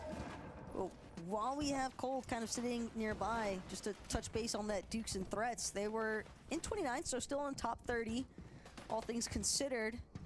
Been seeing them have a pretty strong run through the open qualifiers so far, so this 4th round maybe catch them up a little bit, but they're not the only ones. They've been trying to play catch up on the day. Yumi and Vert saw them with the 2nd place finish earlier on, but you know that they want that Victor Royale.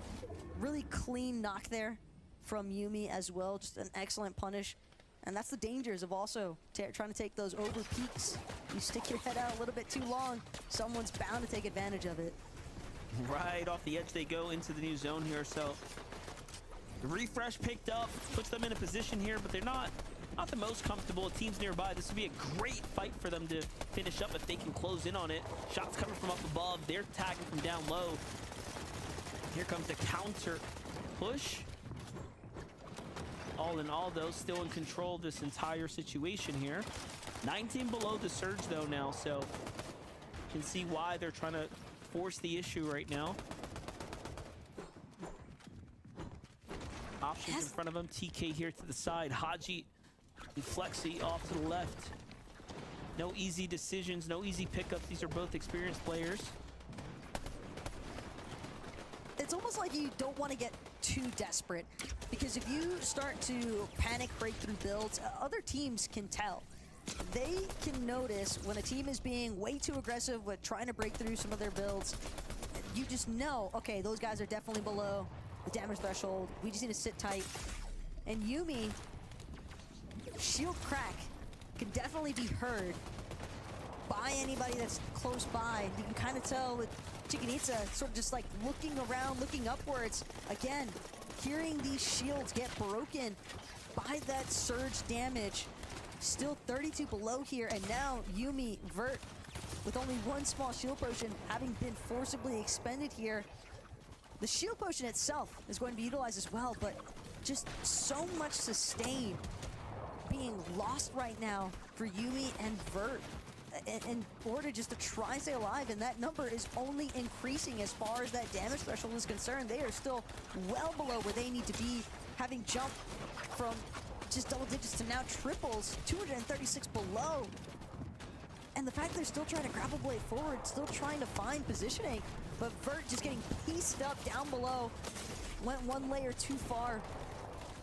But Yumi will manage to back him up in time for some revenge here. But Yumi, he's just barely holding on at this point, NBF.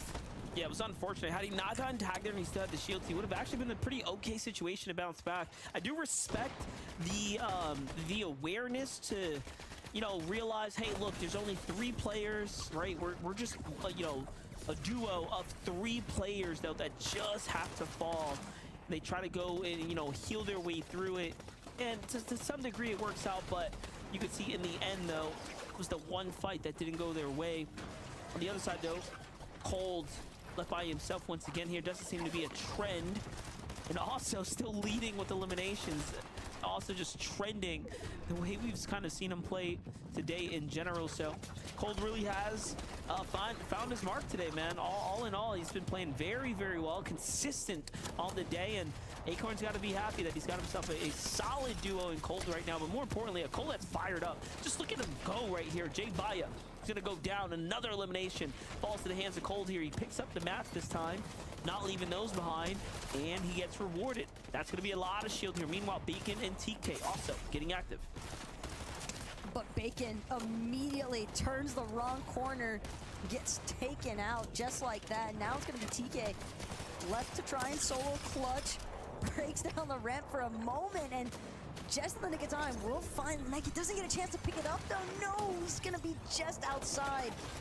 That storm zone damage. Oh my gosh. So problematic.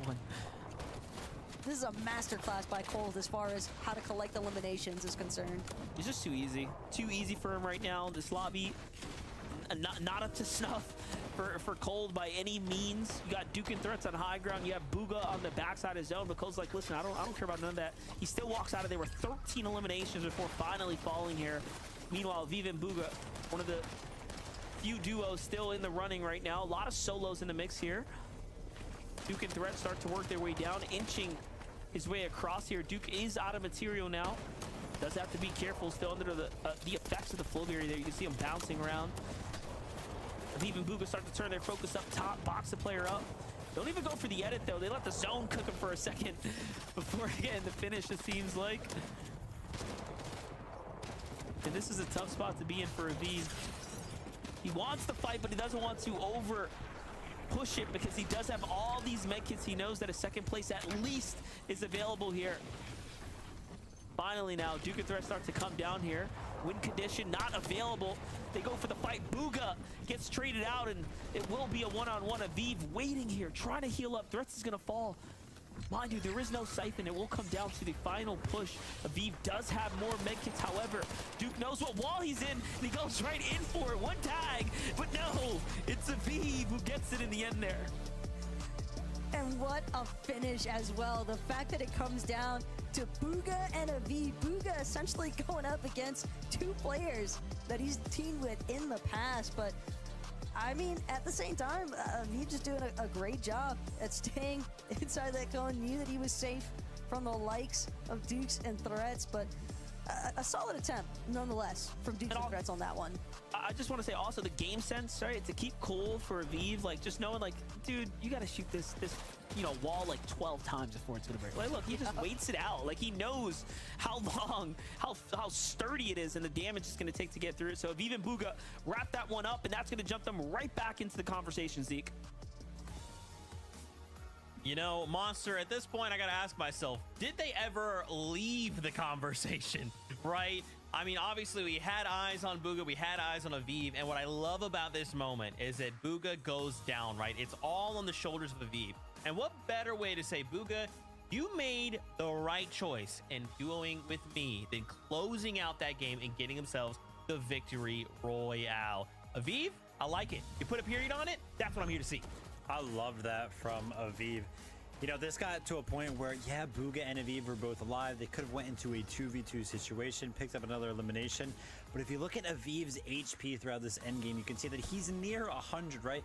And the heal off is about to come through. And instead of taking any crazy edits, he protects himself, make sure that he doesn't take any damage, so that way he can actually play for that heal off. So I love to see that restraint out of Aviv.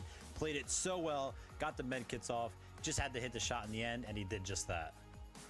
Yeah, I mean, Duke and Threats did a great job, but to go up against Aviv in that situation where he had 4 med kits, and I think that they knew that he had the heal off potential, so they go in for the elimination, but then you have the mythic hyper SMG on the other side of that cone, and there's no situation where you're gonna win that. Fantastic stuff. I'm enjoying this so much. I'm just trying to take in everything that I've seen so far.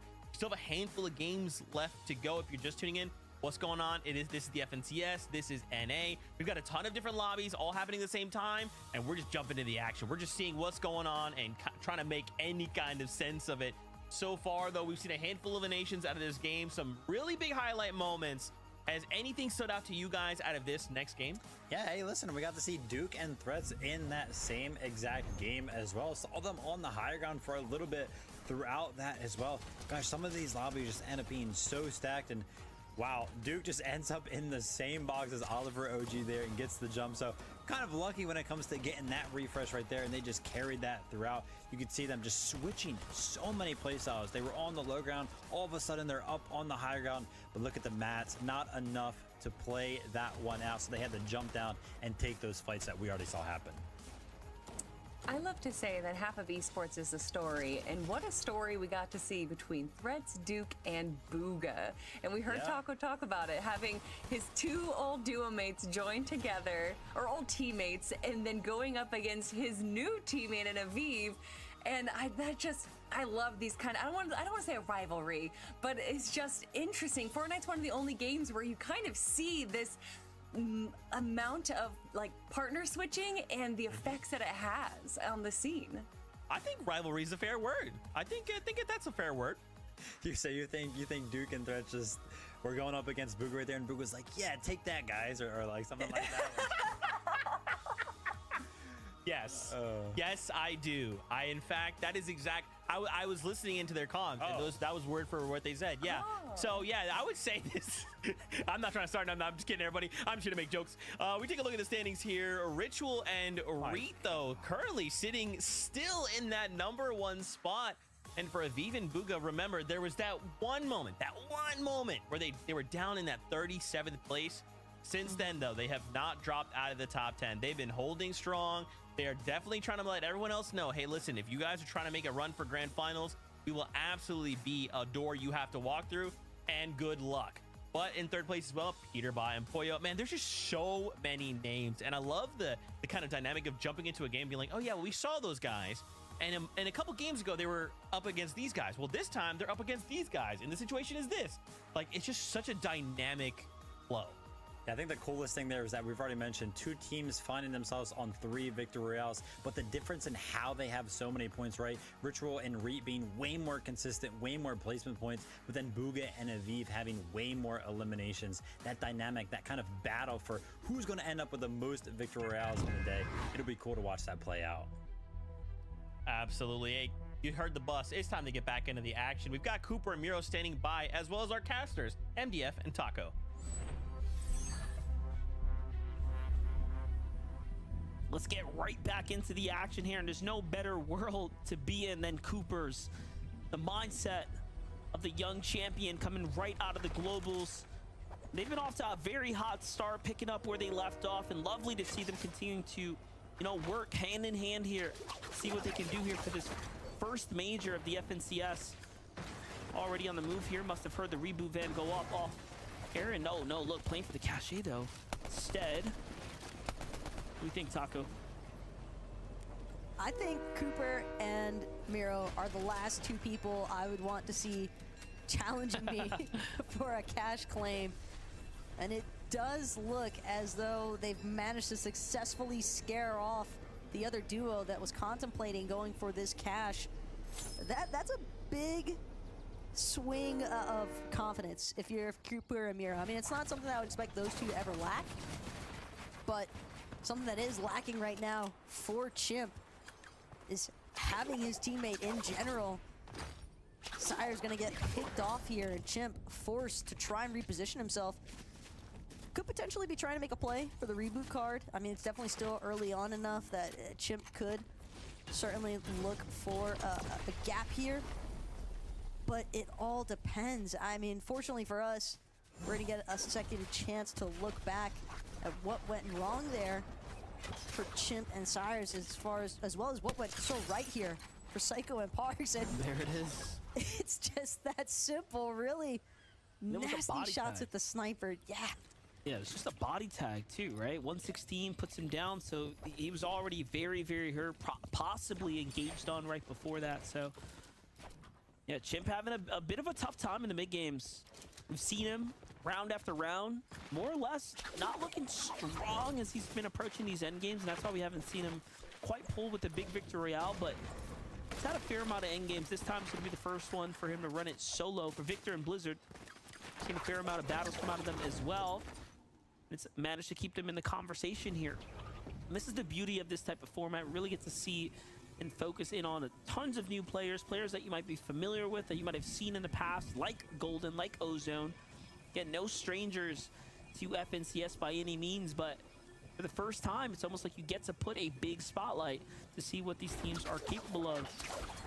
Right now, it's pretty good for Ozone and Golden. Like to see it at 3 eliminations here.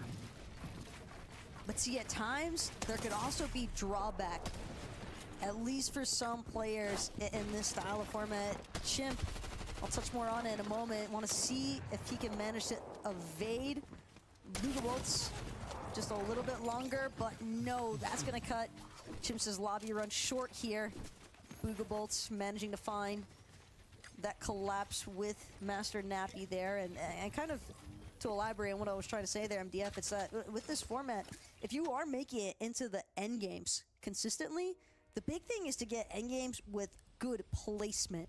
Because if you're just constantly tagging into these end games, but you're just fluctuating somewhere between 15th through 30th, you're really not collecting some of those placement points, and it might force you to be a little bit more dependent than on elimination counts. And I think that even for some of our experienced teams and players here, could potentially be struggling with the likes of just finding that consistency and placing because of the fact it's not set lobbies.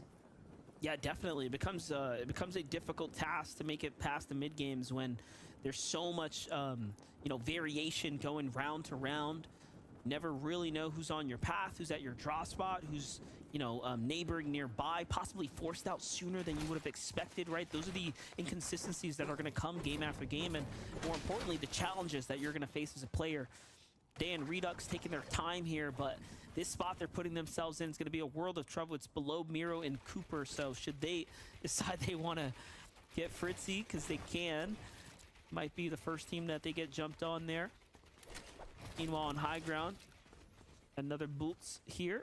It's Zooks at 16th place so far, so looking pretty good for Usain Boats and Zooks here. We like it. 211 points. Very much in the conversation, very much in the game right now. A big round here, put him in the top 10, Sako. And top 10 is definitely a pretty favorable spot to be, as far as just making sure that other teams will take notice of who you are. Because again, with 250 duos having qual to be in this contention for our first week of competition, MDF, that's no easy feat by any means. But more importantly, again, for these players that are really just trying to cement themselves as like true competitive contenders, you've got like the T1s and the T2s. I think a good amount of our T1 pros would definitely kind of be giving, a little bit of a side eye to some of these newcomers. And that's really where it comes down to. You might not have the same level of experience, but a lot of these players got here just from trusting their own instincts and just taking some gutsier calls that just happen to pan out for them, because not everybody expects you to just go for a heavy risk versus reward play. Well, we'll see how it plays out here. It's all risk versus reward here. But right now, we've tuned in just early enough that we can see teams taking it nice and easy, holding down the fort, holding down the positions here, waiting for the time to pass by. Look at the map there. It's just showing everyone on the move here. So this is a much lighter lobby as well. This lobby's been keyed down pretty aggressively, it seems. But look at even Skay and Walter here don't want to make a move just yet. They see there's a team next door. Same can't be said though.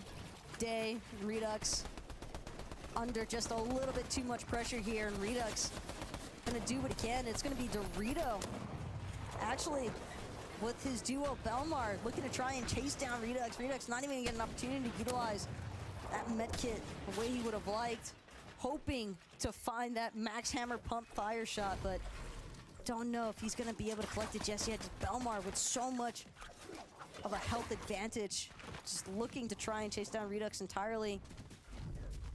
And that's just so unfortunate there. Redux will finally find an opportunity to utilize that med kit, but it won't mean much, Monster, if he's gonna have to try and play out the rest of this lobby as a solo. Don't think he's gonna be able to even find enough time to try and get Day with his reboot card to even look for that sort of duo comeback opportunity. And again, this might be one of those instances too, when you think about the lobby count as well and all the different rounds that are taking place here, MDF. Redux as a solo, he could potentially look to just maybe go next, see if he can catch a final lobby that might be taking place. Yeah, you know, and it just makes you wonder, right? What went wrong? I called it. I'm like, yo, parking underneath Cooper Muriel is, little do you know, a little bit dangerous. Even if they just decide to turn and you know, laser the boxes, right? They were just out there positioned so openly. They broke the tree. That was the one little bit of cover that could have, you know, gave them some privacy down in that little, you know, crevice by the mountain. But here we are, back with Cooper, back with Mr. Auto only, trying to see what kind of action they can get themselves involved in. Right on the edge zone here, playing it on the low side. Not necessarily the most favorable spot to be in, as this is a very steep mountain to the north there. But all in all, they're still in the top 50, very comfortably on the leaderboard here. So while they may not be playing as insanely or as consistently as we've seen from the Rituals, Acorn, and Colds, but they're in the combo. They're in the game right here. One win can change everything for them. Here's Goggins and Shaner now on a little bit more of that similar situation here, right in the center of the conversation. Yeah, a team that we haven't really had much chance to get focus on, but watching them now, just boxed up like you would expect most teams to be at this point of the match. Big box fights though taking place north of the hillside, and just like that, Chiffin and his duo immediately eliminated. So many teams just stuck in a little bit of the zone congestion here on the edge. Walrus, Warhite, a lot of materials kind of falling to the wayside. You can see that immediate materials refresh there for Warhite. Definitely got to be feeling pretty happy about that one, and they've certainly been duking it out to have those 4 eliminations and kind of just reaping the benefits of that aggression. See it though, we jump back in with Victor and Blizzard here. Looking pretty clean so far in this game here. But the material does seem to be cut in half from right about where they want to be at, but the ammo count looking good. Heals looking pretty solid. Zones right in front of them, so plenty to play for. Cooper gets punished there for opening up the edit, and now it's up to Miro here. Save should be possible, so he does have plenty of metal to work with. Yep, there it is. Gotta be careful though. Still tough though, because now, again, just valuable heals and resources having to be expended there for Cooper, having been punished for trying to find some damage or even a knock or possible elimination there. But at the same time, it is Miro, it is Cooper, so I could definitely expect a 180 at any given moment whenever this duo is essentially in the playing field here. It's going to be a move forward now. Miro ready to not waste any more time. Gets around this tree, drops to the low ground, immediately boxes up, and might have a good chance now to maybe catch some teams off guard if they're able to tarp out far enough, but it does seem as though they're wary about some of those teams that might be on the hillside behind them. Usain Bolt's shots coming in here. He's got to play defensively. Didn't even get to get the full heal off. Instead, he's going to go for the double heal. Meanwhile, on high ground, the second time we've seen Dorito and Belmar try to play for high ground, so we're seeing a little bit of consistency come out of this team. I can respect that. They weren't successful the last time they were up here, but this time they do have 5 eliminations and a pretty decent stronghold, so we could be seeing the development of a new team that wants to be one of those teams recognized for their high ground positioning, their high ground attempts. It's always an exciting type of play style in finals lobbies. Give it a second though. Team below them. It's Parse. He gets pushed back. Now Belmar and Dorito have a little bit of room to work with. This is going right off the cliff though. This is plenty of space there. Gotta be careful. Another pretty crazy tarp out though from Belmar and Dorito. They were just trying to make a full extension up on that high ground. And whether or not they'll be challenged remains to be questioned, but these teams are kind of stuck in these secondary height, mid-ground layers. Seem to be the most oppressed right now. Because Belmar and Dorito, you can see those shots raining down from above here onto Swagdagoon's box. Usain Bolt though unsuccessful grapple blade, trying to get the mantle, I think, to try and challenge in that box, but instead we'll look to just continue seeing if he can try and push forward in these mid-ground layers. Some decent connections onto Neko Bolts, and that's going to be Usain Bolt's sign to just go. He needs to keep pressing forward, stay moving alongside with the zones, but now with the damage threshold coming in, potentially being saved by other teams getting Eland, just that immediate surge upwards in that damage threshold. That's right, numbers are going to jump here. Golden left as a solo right now. Look at all the HP bars cut in half. The surge has done its work. The storm's done its work. This weird terrain making it difficult. This is going to be a pretty ridiculous end game right now. 27 players still alive right here. Miro and Cooper back in the running here for elims and have a chance for some end game placement points if they just can stay alive a little longer. They do have a little bit more mats to work with than most of the lobby. High ground has had their fair share of troubles as well as it changes hands. War Heights and Epic Walrus coming in. The inspiration there is laughable, but see here, he's gonna jump on down, and yup, they're gonna continue to maintain this position here. Height though still being a little bit juggled back and forth, I would say, but might have finally been truly established there by Epic Walrus, and War Height is now not only from below, Cooper as well, striking through different player floors just when they least suspect it. You've got to stay really aware at this point, and it's just so difficult though when the edits are constantly being broken all around you, floors being placed every which way alongside of walls. It's really easy to lose track of who's where, and that's where I think a lot of experience comes through for Miro specifically. He's doing such a great job at leading Cooper through some of this mid-ground, but the zone is so unforgiving right now for Shaner. The way that it's pulling back over this elevation, just merciless to all these teams that were caught in the mid and low ground layers. They're having so much difficulty with just trying to get back towards that elevation. Well, let's watch it here. Cooper is now by himself, so picked up. Now left to fend for it. It's Miro completely out, and no, he falls. No points picked up in the process either, but it is still a top 5 solidified there. Now we move into it. Walrus trying to make a name for himself here, see what he could do. Heals are going to come out. It's going to set him up for success. He does have 3 floppers, so... Oh, no, he falls with them. No, this is a problem here. So you can see a little bit of that inexperience coming in, and doesn't matter, though. They do end up closing out as they close out strong there and hit the shots when it does matter. So GG's for them, taking a big win. Yeah, excellent challenge for Height up against Belmar, and he's duo Dorito, and it just did not pan out for Belmar and Dorito the way they were hoping. But for Warheart and Epic Walrus, I mean, again, it's just players that you might not necessarily anticipate to look for those high ground challenges. I think they did a really good job at just effectively keeping those lower layers so punished, so restricted in their movements until they decided it was a good time to drop to just look for the cleanup components. Well, there you have it. It's all said and done. Epic Walrus and Warhite take a win, and that's a first for them here on the main stage. Zeke, what you got for me?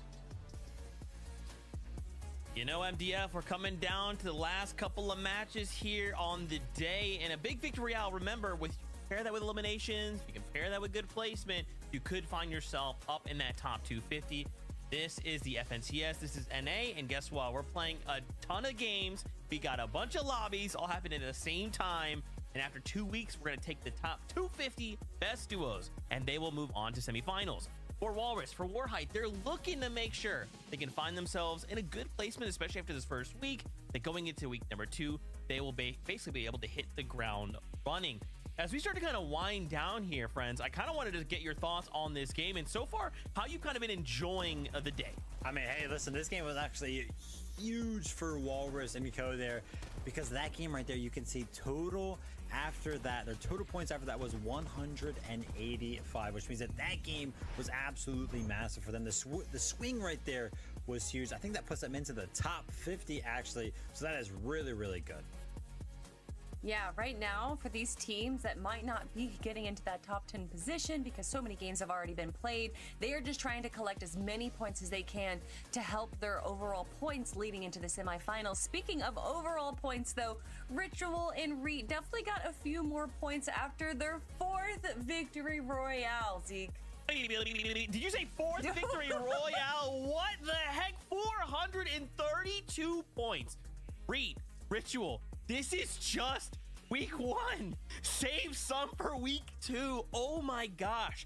4 victory royales, guys, especially under this like type of format where it's extremely chaotic. If that doesn't say consistency, I don't know what else could. Yeah, I mean, they are definitely popping off. I was wondering who was going to end up with the most VRs. I guess it's in Reet and Ritual's hands now. Not entirely sure if Booga and Aviv would be able to catch up. We'll have to see. Man, I want to talk so much more, but you heard the bus. We're getting back into the action. Rise, Iamzo, we're jumping in with them. So let's send on over to the casters. Rise and Iamzo have definitely given us a show today. This time, much different lobby. In the distance, we see a little bit of Degen and Larson there too. So here to mix it up. Reminder, if you are just tuned in and watching this qualifier, weekend number 1 for the first time here at the FNCS, there's a lot going on. These games are all running at the same exact time. There are lobbies rolling back to back. Players don't really know who they're going to be queued into, so you could be contested one game and then not the one after that, right? But ultimately, I think it kind of raises the difficulty bar in some ways, but you can also find in other ways a little bit of room, right? Especially when it comes down to how much of a player skill gap there is, because you can get a little bit of everything here so far. Well, that's certainly one thing that Larson and Degen are trying to establish right now, Monster. It's that room to work with. They want space, and with Iamzo and Rise, so close quarters, potentially Iamzo, Rise as well, we can create some space of their own if they can find successful eliminations. Instead, it's going to be the backside taken fully advantage of.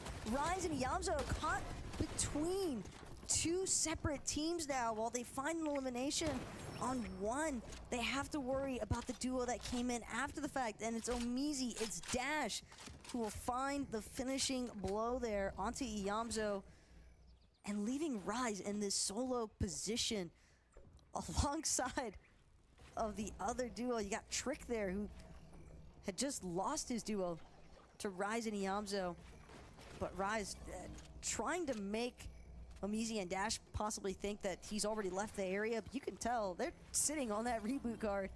They know that Rise wants to try and get a reboot going with the Iamzo. Yeah, and if he could get there in time, it's not too late to just jump into the Pleasant Plaza and potentially go for a pickup. I also see, I believe that's might be a Rift Island off to the side there too. So definitely some options here to work with. Rise just waiting it out, biding his opportunity here. Trick gets all the information. Obviously, he can hear what's going on here, and he doesn't move a beat. He doesn't move an inch. Frozen in place. Rise, there it is. Reboot van scouts it out first, and I guess the call comes out. Yum's like, nah, bro, just play it out. It's all good. That's what he's gonna do here. Max material, plays as a solo. It's not bad. He still make some work with this. Could possibly just be Rise though, waiting for some of those teams still hanging around to rotate forward, and then he might look for the reboot ban opportunity, but definitely more than capable to play it as a solo if need be. So we'll just have to keep tabs on Rise, see whether or not he gets that reboot possibility onto Yamzo. But aside from those two, Zypha, sure, they're also hanging out here right by Pleasant Piazza, and for Zypha and Shore, you've got the audio cues coming from just above you as far as those shots being fired are concerned. But they haven't necessarily gotten active just yet. Same can't be said though for Source and P-God, putting a lot of pressure right now onto Lacey and Jivy underneath them. And Jivy's got to be careful with some of these peaks, with Source kind of altering some of these edits, getting some good visuals down below. He knows that there's definitely a team to take advantage of for possible refreshes, even though they're looking pretty solid as far as a loot is concerned. Source here, already on the fly on in. I like the situation like you mentioned though. The loot is looking pretty decent. Sniper in hand too. Can we see something explosive come out of it? There it is. Used to break the wall. It's one way to bust your way into a conversation here. Pretty aggressive so far from what we're seeing. I'm thinking they recognize something we don't. The pre-edit comes through. Oh, that was just gross. Makes it look too easy. The walls were already opened up, completely exposed there. That's just some pro player tech right there. Cam Slam on the high ground now.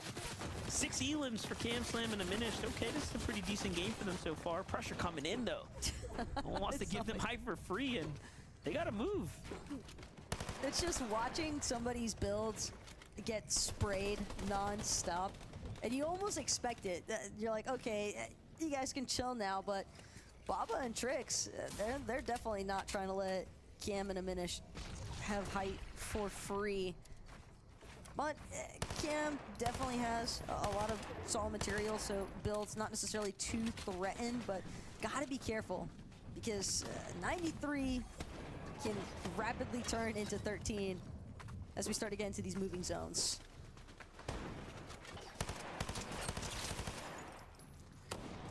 Big tags coming in here. High ground, still getting comfortable here so far, Taco. They're just kind of easing their way in. No pressure from down low. No difficult questions to answer just yet. Smooth sailing here as we're approaching this temp zone so far. 500 above the surge here for Source and P-God as well. And there's a little bit of an eerie silence as far as the fights are concerned here. Most of these layers kind of chill so far in low ground. Not too much going on. There it is. Finally, players start to fall. One's going to be to the hands of P-God there. 4 more need to fall before the surge deactivates for a second. This is just one of the more spread out lobbies that we've seen in some of these tighter zones. It's kind of impressive at how everyone has kind of managed to find their own little cubby, their own little corner. And now, as the zone continues to pull back, Shore, Zypha, they're aware of the fact that they've got teams directly next to them. It's going to be Blink actually be the first to get aggressed upon and will get knocked. Nice refresh there for Shore. Gets a decent amount of builds off of it as well. And we'll use that to tarp through that secondary height layer. But tapping back into Source and P-God. P-God, having found another elimination, means that they've got a little bit of this low ground under a decent amount of control. Now Source just trying to see if he can find a clear path forward. But DJ and Larson more or less in the same boat, just looking slightly worse for wear here, as Larson's gonna expend these last couple of small shield potions. And also just 35 builds too, so pretty tough spot to be in. Meanwhile, 4 builds just on Zypha here, as he's running even less at this moment. They need this big elimination here if they can grab it, but something doesn't feel right. The calls mates just hold off for a second. They are just close to that top 20 placement as well, so plenty of options to be made here, or I should say top 10 placement. P-God by himself here jumps all the way low. That's it. That was his last mat right there. Taco, this is it. He will have to play for elimination, but no, the wall falls down. No protection is there. Zypha behind shore here, both very hurt. Caught, zone, too much damage. Larson and DJ now. Larson finding a brief moment to actually get some utilization out of this Mega back to full HP. And now it's Larson, it's DJ taking the immediate charge forward. That's going to be a nice elimination there onto Jack, as now DJ tries to collect the other onto Timeless, but no, instead DJ turned on Larson, split from his duo only momentarily. Doesn't have any sort of heals either, just has to depend exclusively on managing to find some sort of miracle refresh here. But with only 3 builds left, MDF, it's looking a bit grim, and sure enough, Ferezi will get the final elimination blow there. A decent run attempt, though. The Mission Cam Slam, though, remember, did hold the high ground this entire time successfully, and again, we talked about it felt easy for them. They were really cruising their way through, almost frictionless, as they just battled their way towards the end game and almost picked up a double-digit elim, so that has to be a very respectable game for them. 9 elims to close that one out is pretty solid this late into the tournament run. And remember, the queues are starting to slow down now. Your chances, you're probably on your last games for all we know. That right there was a big opportunity for them.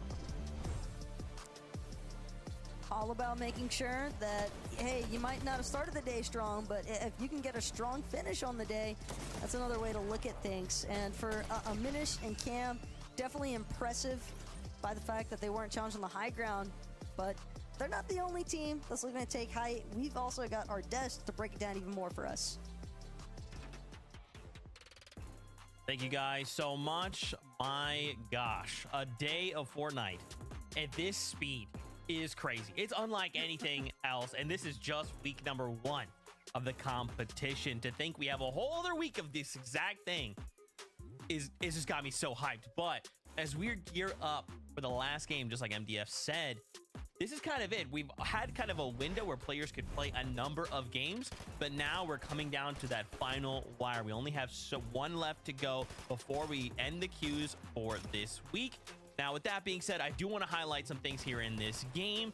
A big victory royale. Remember, we're just trying to place well, right? If you can get yourself that victory royale, that's going to be huge, especially if you kind of think about it in the context of like the upcoming weeks, where once you hit that upper bracket, if you can get yourself a victory royale, you're going straight to grand finals. So this is kind of like a bit of practice, right, Vid? Yeah, 100%. Like Taco put it the best, right? She mentioned, you know, not necessarily about how you start today. It can definitely be about how you finish, because these games, right, we've seen multiple teams put up very high elimination games. That on top of the VR, that's just so many points. You can just fly all the way up the leaderboard, grab yourself just that many more serious points, and set yourselves up very, very well for week number 2 qualifier.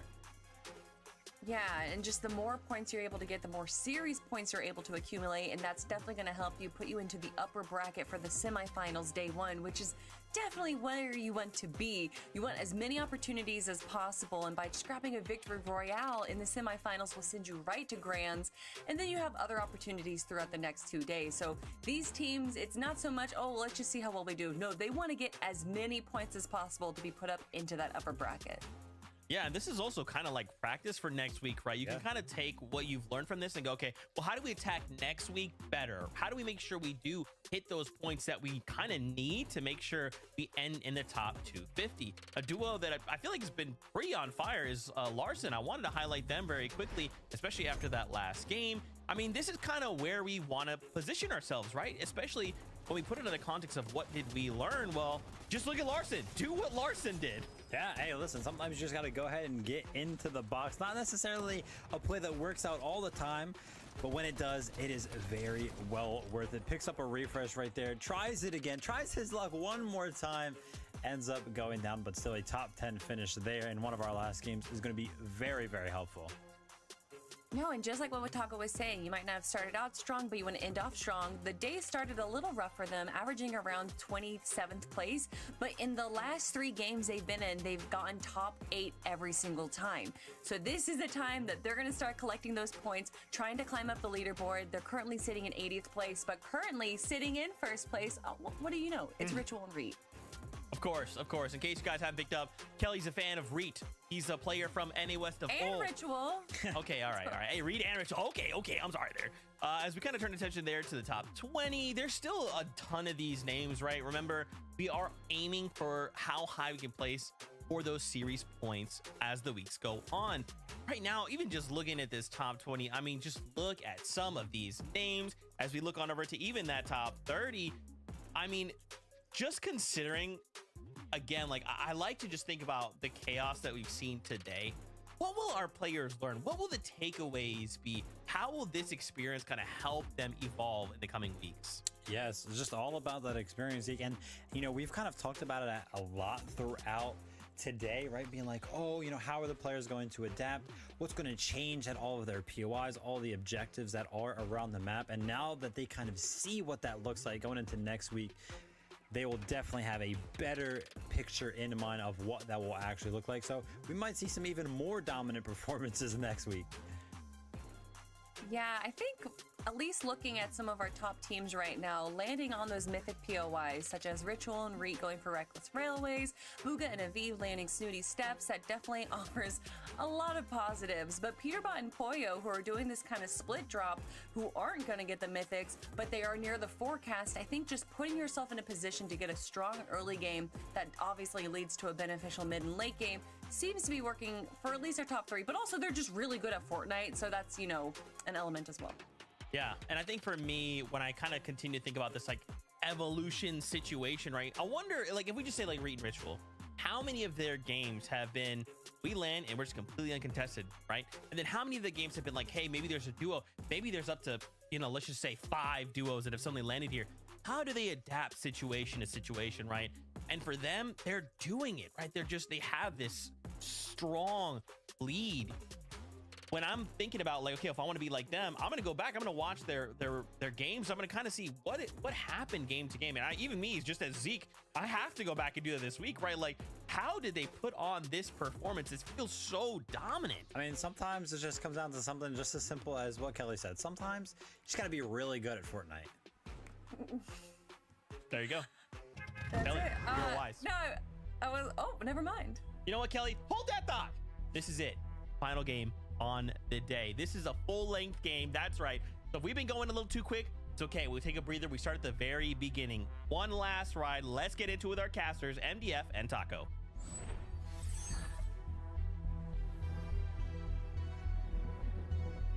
Let's do it. Here it is, Muzz and Paper sitting on the beach here, enjoying some time in the sun while they gather material here as we are in the final queue that we're going to be showcasing here today. And you can see we're in early, Taco. We have a lot of Fortnite in front of us. Yeah, and with a duo that we haven't really gotten to see too much from here today, but they are one of our duos kind of in contention for finishing in that top 10 of this week 1 leaderboard, which would just be a nice little, I think, motivation boost, confidence boost, just a good feeling all around when it comes down to top 250 duos and you manage to finish within the top 10 of them. And they have actually found the Victory Royale as well on the day here. So Muzz and Paper, they're definitely just kind of focusing on doing their thing and continuing to just kind of gel as a duo. Yeah, let's not forget, Paper's been around for a long time as well, just putting in the work. So, like you said, it's good to have your moments in your competitive roadmap and you know, as far as your accolades are concerned, performing big, getting top 10s, especially in today's day and age. Take a look here, back in with Bacon and TK. up inside that top 20, definitely putting up the numbers, definitely going to be earning a fair amount of series points coming out of this week. Setting themselves up for success here. On over to Nerdface and Curly. Already 2 elims, so they wrap up one of the, what's this, 4 teams that might have been here themselves in the mix. Very congested. It looks like there's another team on the way coming from the steps. That's for sure. But Curly the Goon, quick shout out to the Goons there. I'm not sure if that's, you know, him showing love to Pink or not from EU, but Curly definitely just trying to do his thing here on NA. And it's not going to be all that easy there for Onyx and Debo, because they've got to actually work through Nerdface and Curly if they want to find themselves continuing their run. Although there is a decent chance that some of these teams might just flat out not look to fight Monster and just go exclusively for placement. As long as they're able to keep their surge tag damage threshold in a decent spot, placement's sometimes all you need. Yeah, placements can definitely earn you a lot, but we all know with how big teams are putting up performances here in the elimination lane, you have to accommodate your placement games with elims. It's just, there's no way for you to make a true dent, especially if I had to assume this late into the last lobbies, folks are probably going to be trying to, you know, pretty much make a hero's effort here, have a really big game. If anything, it can be a big learning point, though, for some of these newer teams, at least, managing to work their way into the top 250 of duos here in week number 1. But DC Awesomer, Vet, not necessarily finding an opportunity just yet onto Vizo and Nine, but at the same time, it's evident that Vizo, Ein, they're probably not going to be able to escape this completely unscathed. I feel like with the amount of time that DC and Vet already invested, they might just be looking for a high ground position and then possibly just looking to turn around and prevent an easy rotate there for Vizo and Ein. Big fan of this setup right here. They caught out Solo. They're just trying to push in its vision. Just trying to move. Desperate to get back to his teammate. Teammate putting down some good fire here, but DC Awesomer is already on the hunt. You barely tag them, but they feel, like I said before, this is where teams are going to get really aggressive. They're going to want to just find as many elims as possible. It's very clear that you have to pop off right now, and likely everyone else is going to be pushing teams as well, so this should be a more or less much lighter lobby for what it's worth. But this attack, though, from Awesomer and Vet, they've done a great job at just forcibly splitting up Vizo and his duo here. Ein looking to put some fight back. Vet nearly finds himself getting knocked in the process, but it will be a clean elimination finish there for DC Awesomer. The ones exchange panning out in this duo's favor, and Vet, DC Awesomer, again, it could just be a team that's looking to not struggle with surge damage later on. Yeah, you know what? And I can respect a duo that can win their ones. Each of them definitely took a one-on-one at some point or another. They isolated the opponent and ended up sealing the deal there, closing out the job. So very well played. Polarized is down, however, here in this fight with Death. Let's take a look at how that all unfolded. Take a look here. Death had an angle, but Trick seems to have stronger play in mind. They find Polarized weakened on the backside, trying to find a fresh angle here to potentially support Death, but the wall was a wood wall. It was already damaged, so one burst is going to let you slip right on inside. And Tricks and Ball are pretty happy right now. Just, you know, situating the material count here, getting comfortable, and having themselves a nice end game. That little beam of light, though, into the darkness that surrounds Trix and Baba. But again, this is a team that's a lot more focused as far as just getting their materials up. And I think they're also kind of just sticking around here because they don't want to let Death collect Polarized reboot card for free. We've been seeing that time and time again throughout these lobbies, MDF, just teams sticking around a little bit extra to try and stop Solos from having that reboot card opportunity. Yep, Jagveer putting pressure down on some Solos, rotating on the backside here. Just north of Ruined Reels. Let's jump on over, see what's happening over here. Rift Island possibly taken to formation here. You have Bacon and TK in the mix as well. And there it is, first to the punch here. TK goes right on up, no time to waste. Nobody even nearby to try and prevent them from taking full advantage of looking for the capture point here on Rift Island.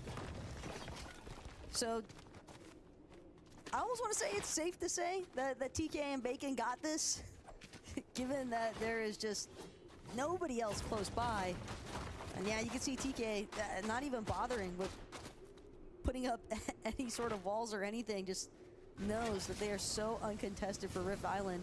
That capture point is completely free, so they will be able to just essentially collect all the resources available to them from the Rift Island. Definitely a nice little swing for those two to collect. Meanwhile, this is a duo that I like a lot right here. Walkers and Shadow, you know, they've been playing with one another. They played all year long last year. This is a team that has exponential, like incredible potential. Both of them are super mechanically gifted. I think if they just continue to work through their weaknesses, which honestly I think comes in the form of sense of direction, making the right decisions and committing to it. They've had a tough time, you know, being contested, taking certain battles during the FNCS weeks, and they haven't quite had a good solid drop, I think. But if they can get their loot together, I can see a team like Shadow and Walkers popping off and jumping up into the you know, the elite conversation, if you will. They have enough experience under their belt now,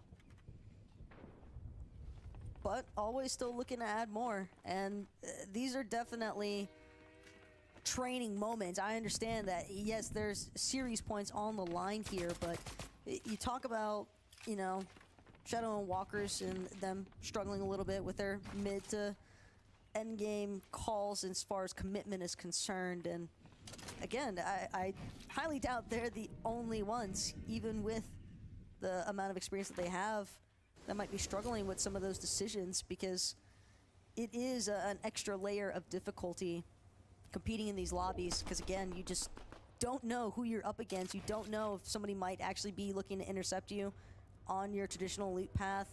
Just a lot of varying factors that could come into play with multiple lobbies running at once. Muslim Paper, the same team we kind of started this journey with. Again, up inside that top 10 right here. It's a beacon of confidence for them. Back on over to Death. No polarized. Still haven't been able to successfully get the pickup. And if he did, we looked away and he was taken out again. But there, the vault finally emptied out, and not even a med kit left behind for him. So tough spot to be in here, as Death is just really struggling right now to stay in the game here. And being held too. Haji, Hound, Flex, all these players in the zone, mind you. It's absurd to think that there would even be 3 other players surrounding Death currently, because I have to imagine as these teams and solos start to rotate out from Snooty Steps, they're likely going to be held on edge of zone, because so many other teams have just had better opportunity to already set up inside of the zone. But poor Deathman just can't really seem to catch a break here. Is still going to look for that reboot van opportunity. Death, honestly, I respect the play, I respect the commitment. He's already gone this far, and if you're going to look for that reboot opportunity, now would be better than later on, because he's not going to find one after this. I was just gonna say, after that long, I wouldn't have even boxed, man. Just you know, leave it in the Lord's hands. You know, just leave it with Epic, dude. Let it play out the way it's gonna play out. But it's all good. It seems like they're gonna get a successful pickup going there. Day and Redux now little elim for each. Not bad. 400 damage above the surge threshold. Things have really, you know, taken a slow turn now, as this lobby was, I mean, it was cooking up, and now it turned into one of the more stacked ones. Like 66 players to the 6 zone, half in, half out. So that's definitely a warning to be given to the lobby. So here we have it. We're going to be geared up for a pretty competitive end game now, as I think all the teams that wanted to push and fight have kind of gotten it out their systems. But with the direction that Day and Redux are headed, could be problematic. We saw Muzz and Paper off in the distance, and, well, Flexi, Agi, they were one of the teams kind of holding Death up over at Snooty Steps, and you could see they managed to find that cleanup elimination onto Hound, who was left to try and preoccupy his time as a solo. Hound maybe recognizing the fact that he wasn't going to be able to utilize that reboot van and Snooty Steps, and you can see those arrows trickling forward now. That's bound to be Death and Polarized trying to make their way into a good position that can hopefully give them a bounce back opportunity, because you have to imagine their loot probably slightly shambles after everything that they seemingly went through in these first 5-6 zones. Well, Bacon still has to play this one out. 37 above here. Just a short way to the new zone, and teams are zipping everywhere, trying to time his rotate perfectly. But no, a team recognizes he is by himself, and Bacon gets hard pushed now. And there it is. Has to dip into his heels here.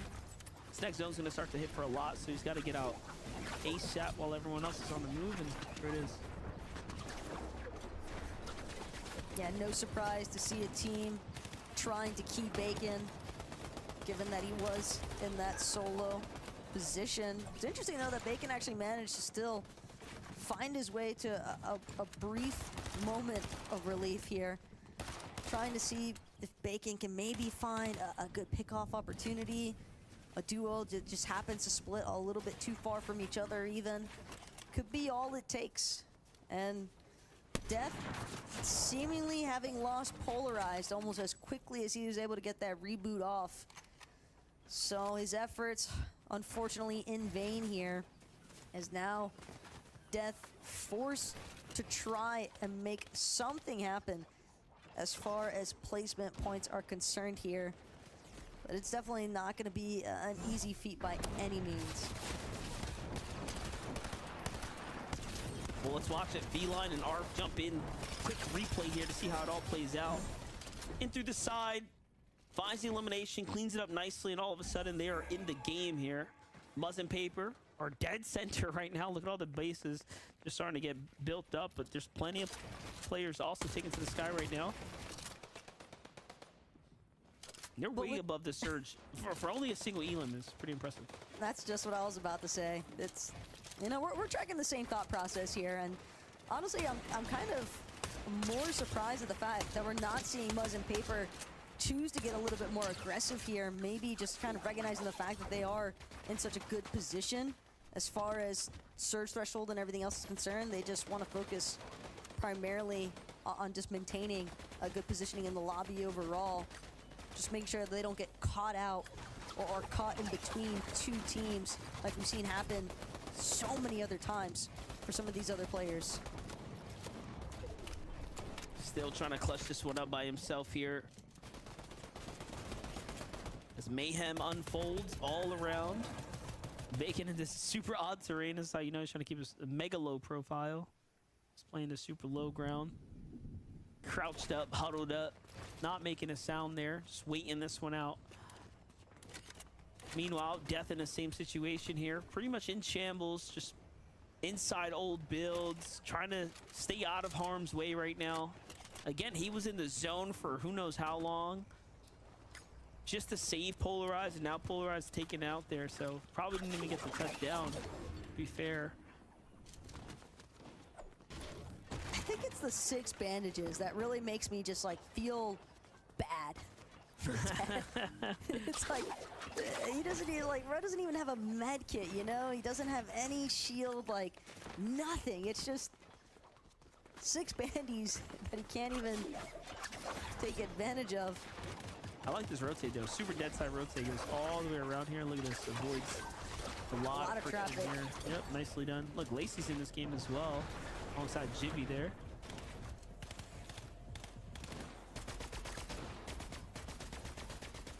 All the bandages, at least one of them, can finally be used now.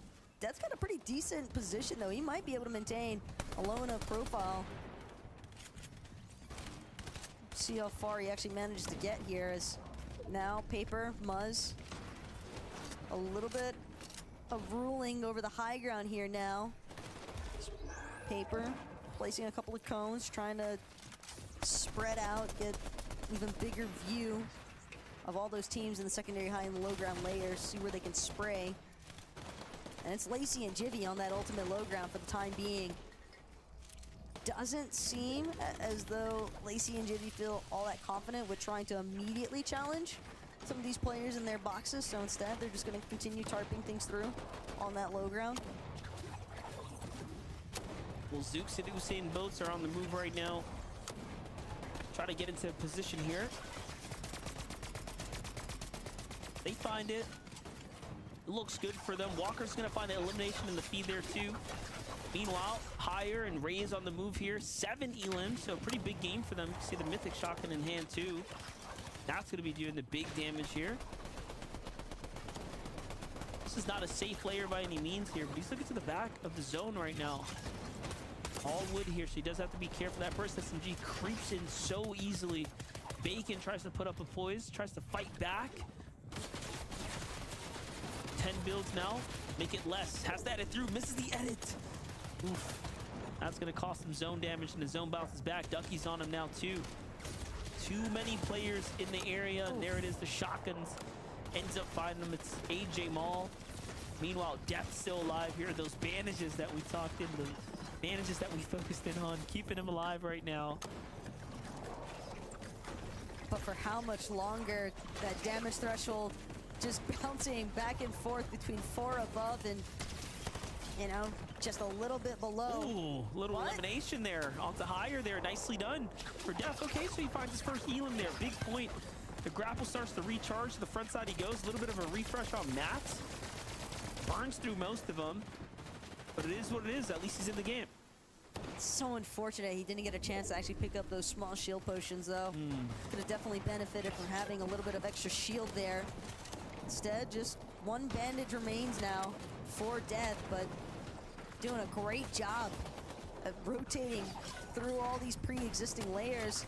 Grapple blade forward, trying to get up into that secondary height mid-ground layer position, but just keeps getting forcibly blocked off. Now forced to try and pickaxe through some of these pre-existing builds. And again, with only 1 bandage remaining, Death, he's got to come up with another elimination somewhere. But it just doesn't seem like he's able to find anyone. Yeah, and it's not just the elim. He has to pick up the heals. He has to find a chance to actually utilize them. Players there, though, that's not safe. No, knocked on the wrong door finally, and someone answered. Wasn't the response he was looking for Day, though. Also just ratting his way through the builds, though, but he does have some material. Starts to break out into a mad dash, into a sprint, tries to change some layers. Has to be careful, though. He's got the attention of the players right above him. Yeah, he is just in that mid-ground layer heavily right now. Muzz and Paper starting to look down. Edgy jumps into a box with Tavern, but gets taken out. Tavern now by himself. His dash is above him. Jivvy and Lacey right in front here versus Tavern. Will they make the edit on him? Little do they know, he's definitely damaged.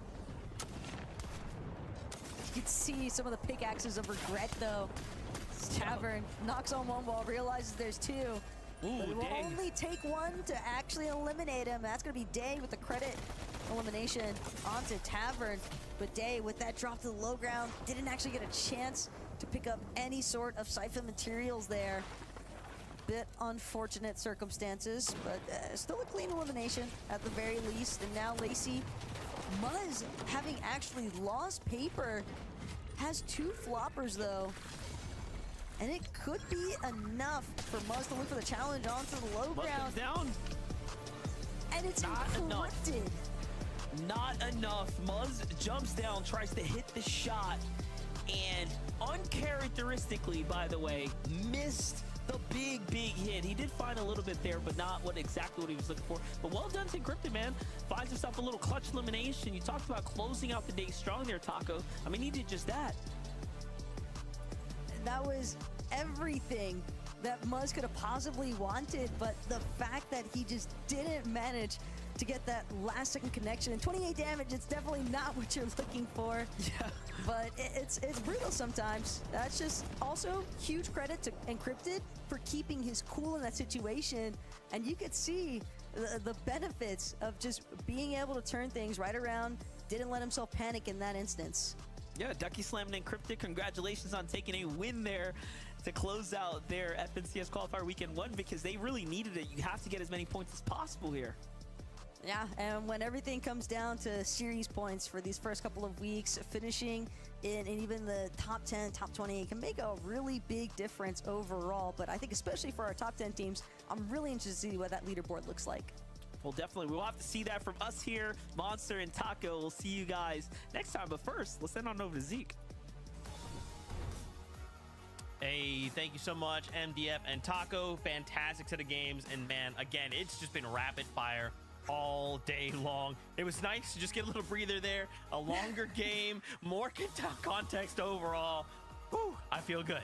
Everything is right once again. Let's take a look at our winners out of that last game. If you're just tuning in, you missed out on a lot of action, but hey, Slam Jam, Encrypted, congratulations to y'all. The victory royale on the day.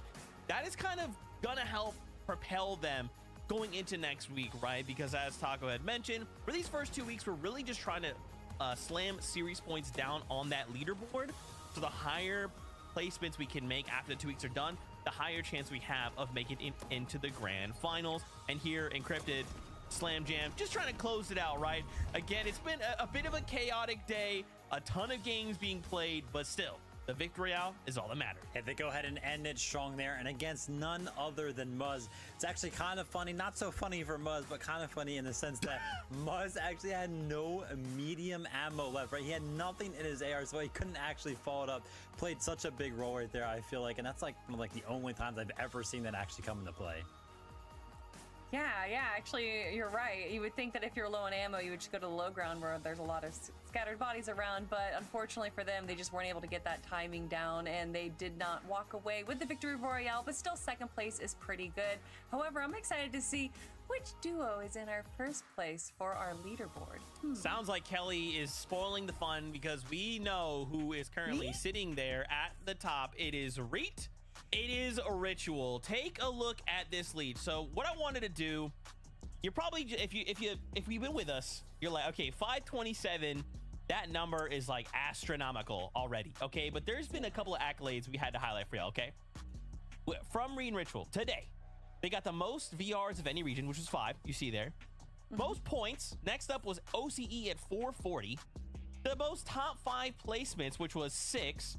The most 10 and 15 elimination games, the most single game elimination games, which was 19, and they were responsible for 11% of the victory royales in NA today. Yeah. I don't know what these guys had for breakfast, but I'll take 2. I mean, their last 4 games were absolutely crazy. Back to back wins, getting 4 in a row there. And apparently, if you were to only count their last 4 games, they would have won just as they already did. Oh, no way. Wow. That is insane. That is insane, Kelly.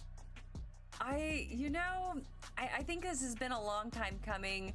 Reet and Ritual, they've been competing since Major 3 of last year. They had a top 10 performance in the Global Championships, and they had obviously a really good run in round 3, ending off the day in first place. So to see them doing this, I don't know if anyone could have expected this well, but I don't think it's as big of a surprise as maybe some other people are making it out to be. Both of these players are absolutely incredible. I already talked about the evolution of Reet, but Ritual was walking away with more eliminations in most of those games that we saw for the Victory Royale. So I think this is just serendipitous. I think that these two together kind of cover all facets of what you need to be for a top player in the FNCS. And I can't wait to see if they can do it again next week, because there's this possibility that it's, you know, lightning in a bottle. But I really hope that this is kind of a new duo that can walk away as like the premier NA duo. That's kind of where my head's at, right, Kelly, is because of this performance, they've almost painted a really big target on their back.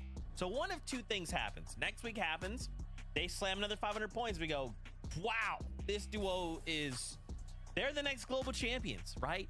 Or they don't do well at all next week. And then we kind of wonder, what happened? Why were you so strong on week number 1? Viv, do you feel like maybe them just jumping out and coming out of the gate so strong is a good thing? Is it a bad thing? Where are you at? I think it's a good thing for sure. I mean, the momentum's got to be feeling good, right? There's kind of been this big break from competitive Fortnite, FNCS specifically, right? And now they jump back into it. And the first week they come out with an absolutely incredible performance, which just means that, hey, they have to be feeling incredible themselves, and they have to be feeling really, really good to be back in the FNCS. Okay. So friends, what are our expectations going into next week, right? We've had these set of games. We've gotten to kind of see how things can get really, really from chaotic to like, it's just a standard 2v2 to like, suddenly there's heal-offs. Like, what are these players need to change as they kind of have this week to reflect? Well, if you did good, right, probably don't really change much, I would say. You just got to make sure that you're up there on the series point leaderboard. And if you already did well this week, you don't necessarily have to do too well next week.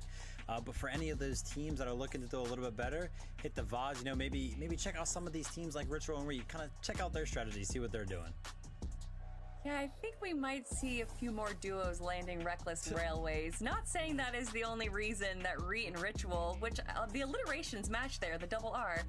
I definitely think that people are going to be VOD reviewing Reet and Ritual, seeing what they did right, as well as the likes of Buga Naviv and Colden Acorn, and of course Peterbot and Pollo, who walked away in second place today. So yeah, definitely going to be some VOD reviewing for week 2. Yeah, a very strong showing here in NA in just week number 1. But that's it for today. I hate this part where we just have to say goodbye and we'll see you next weekend, but that is where we're at. So for the players, much reflecting must need to be done. Hit the VOD reviews, come back stronger next week. From us, though, we just want to give a big thank you to all of you, to all the players. As always, it's so much fun hanging out with guys, talking Fortnite, seeing crazy plays happen. It's one of our favorite things ever. From our casters, Taco and MDF. From these guys, thank you all so much. As always, we love you. Keep yourself safe. We'll see you on that battle bus.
I needed some with some bopping.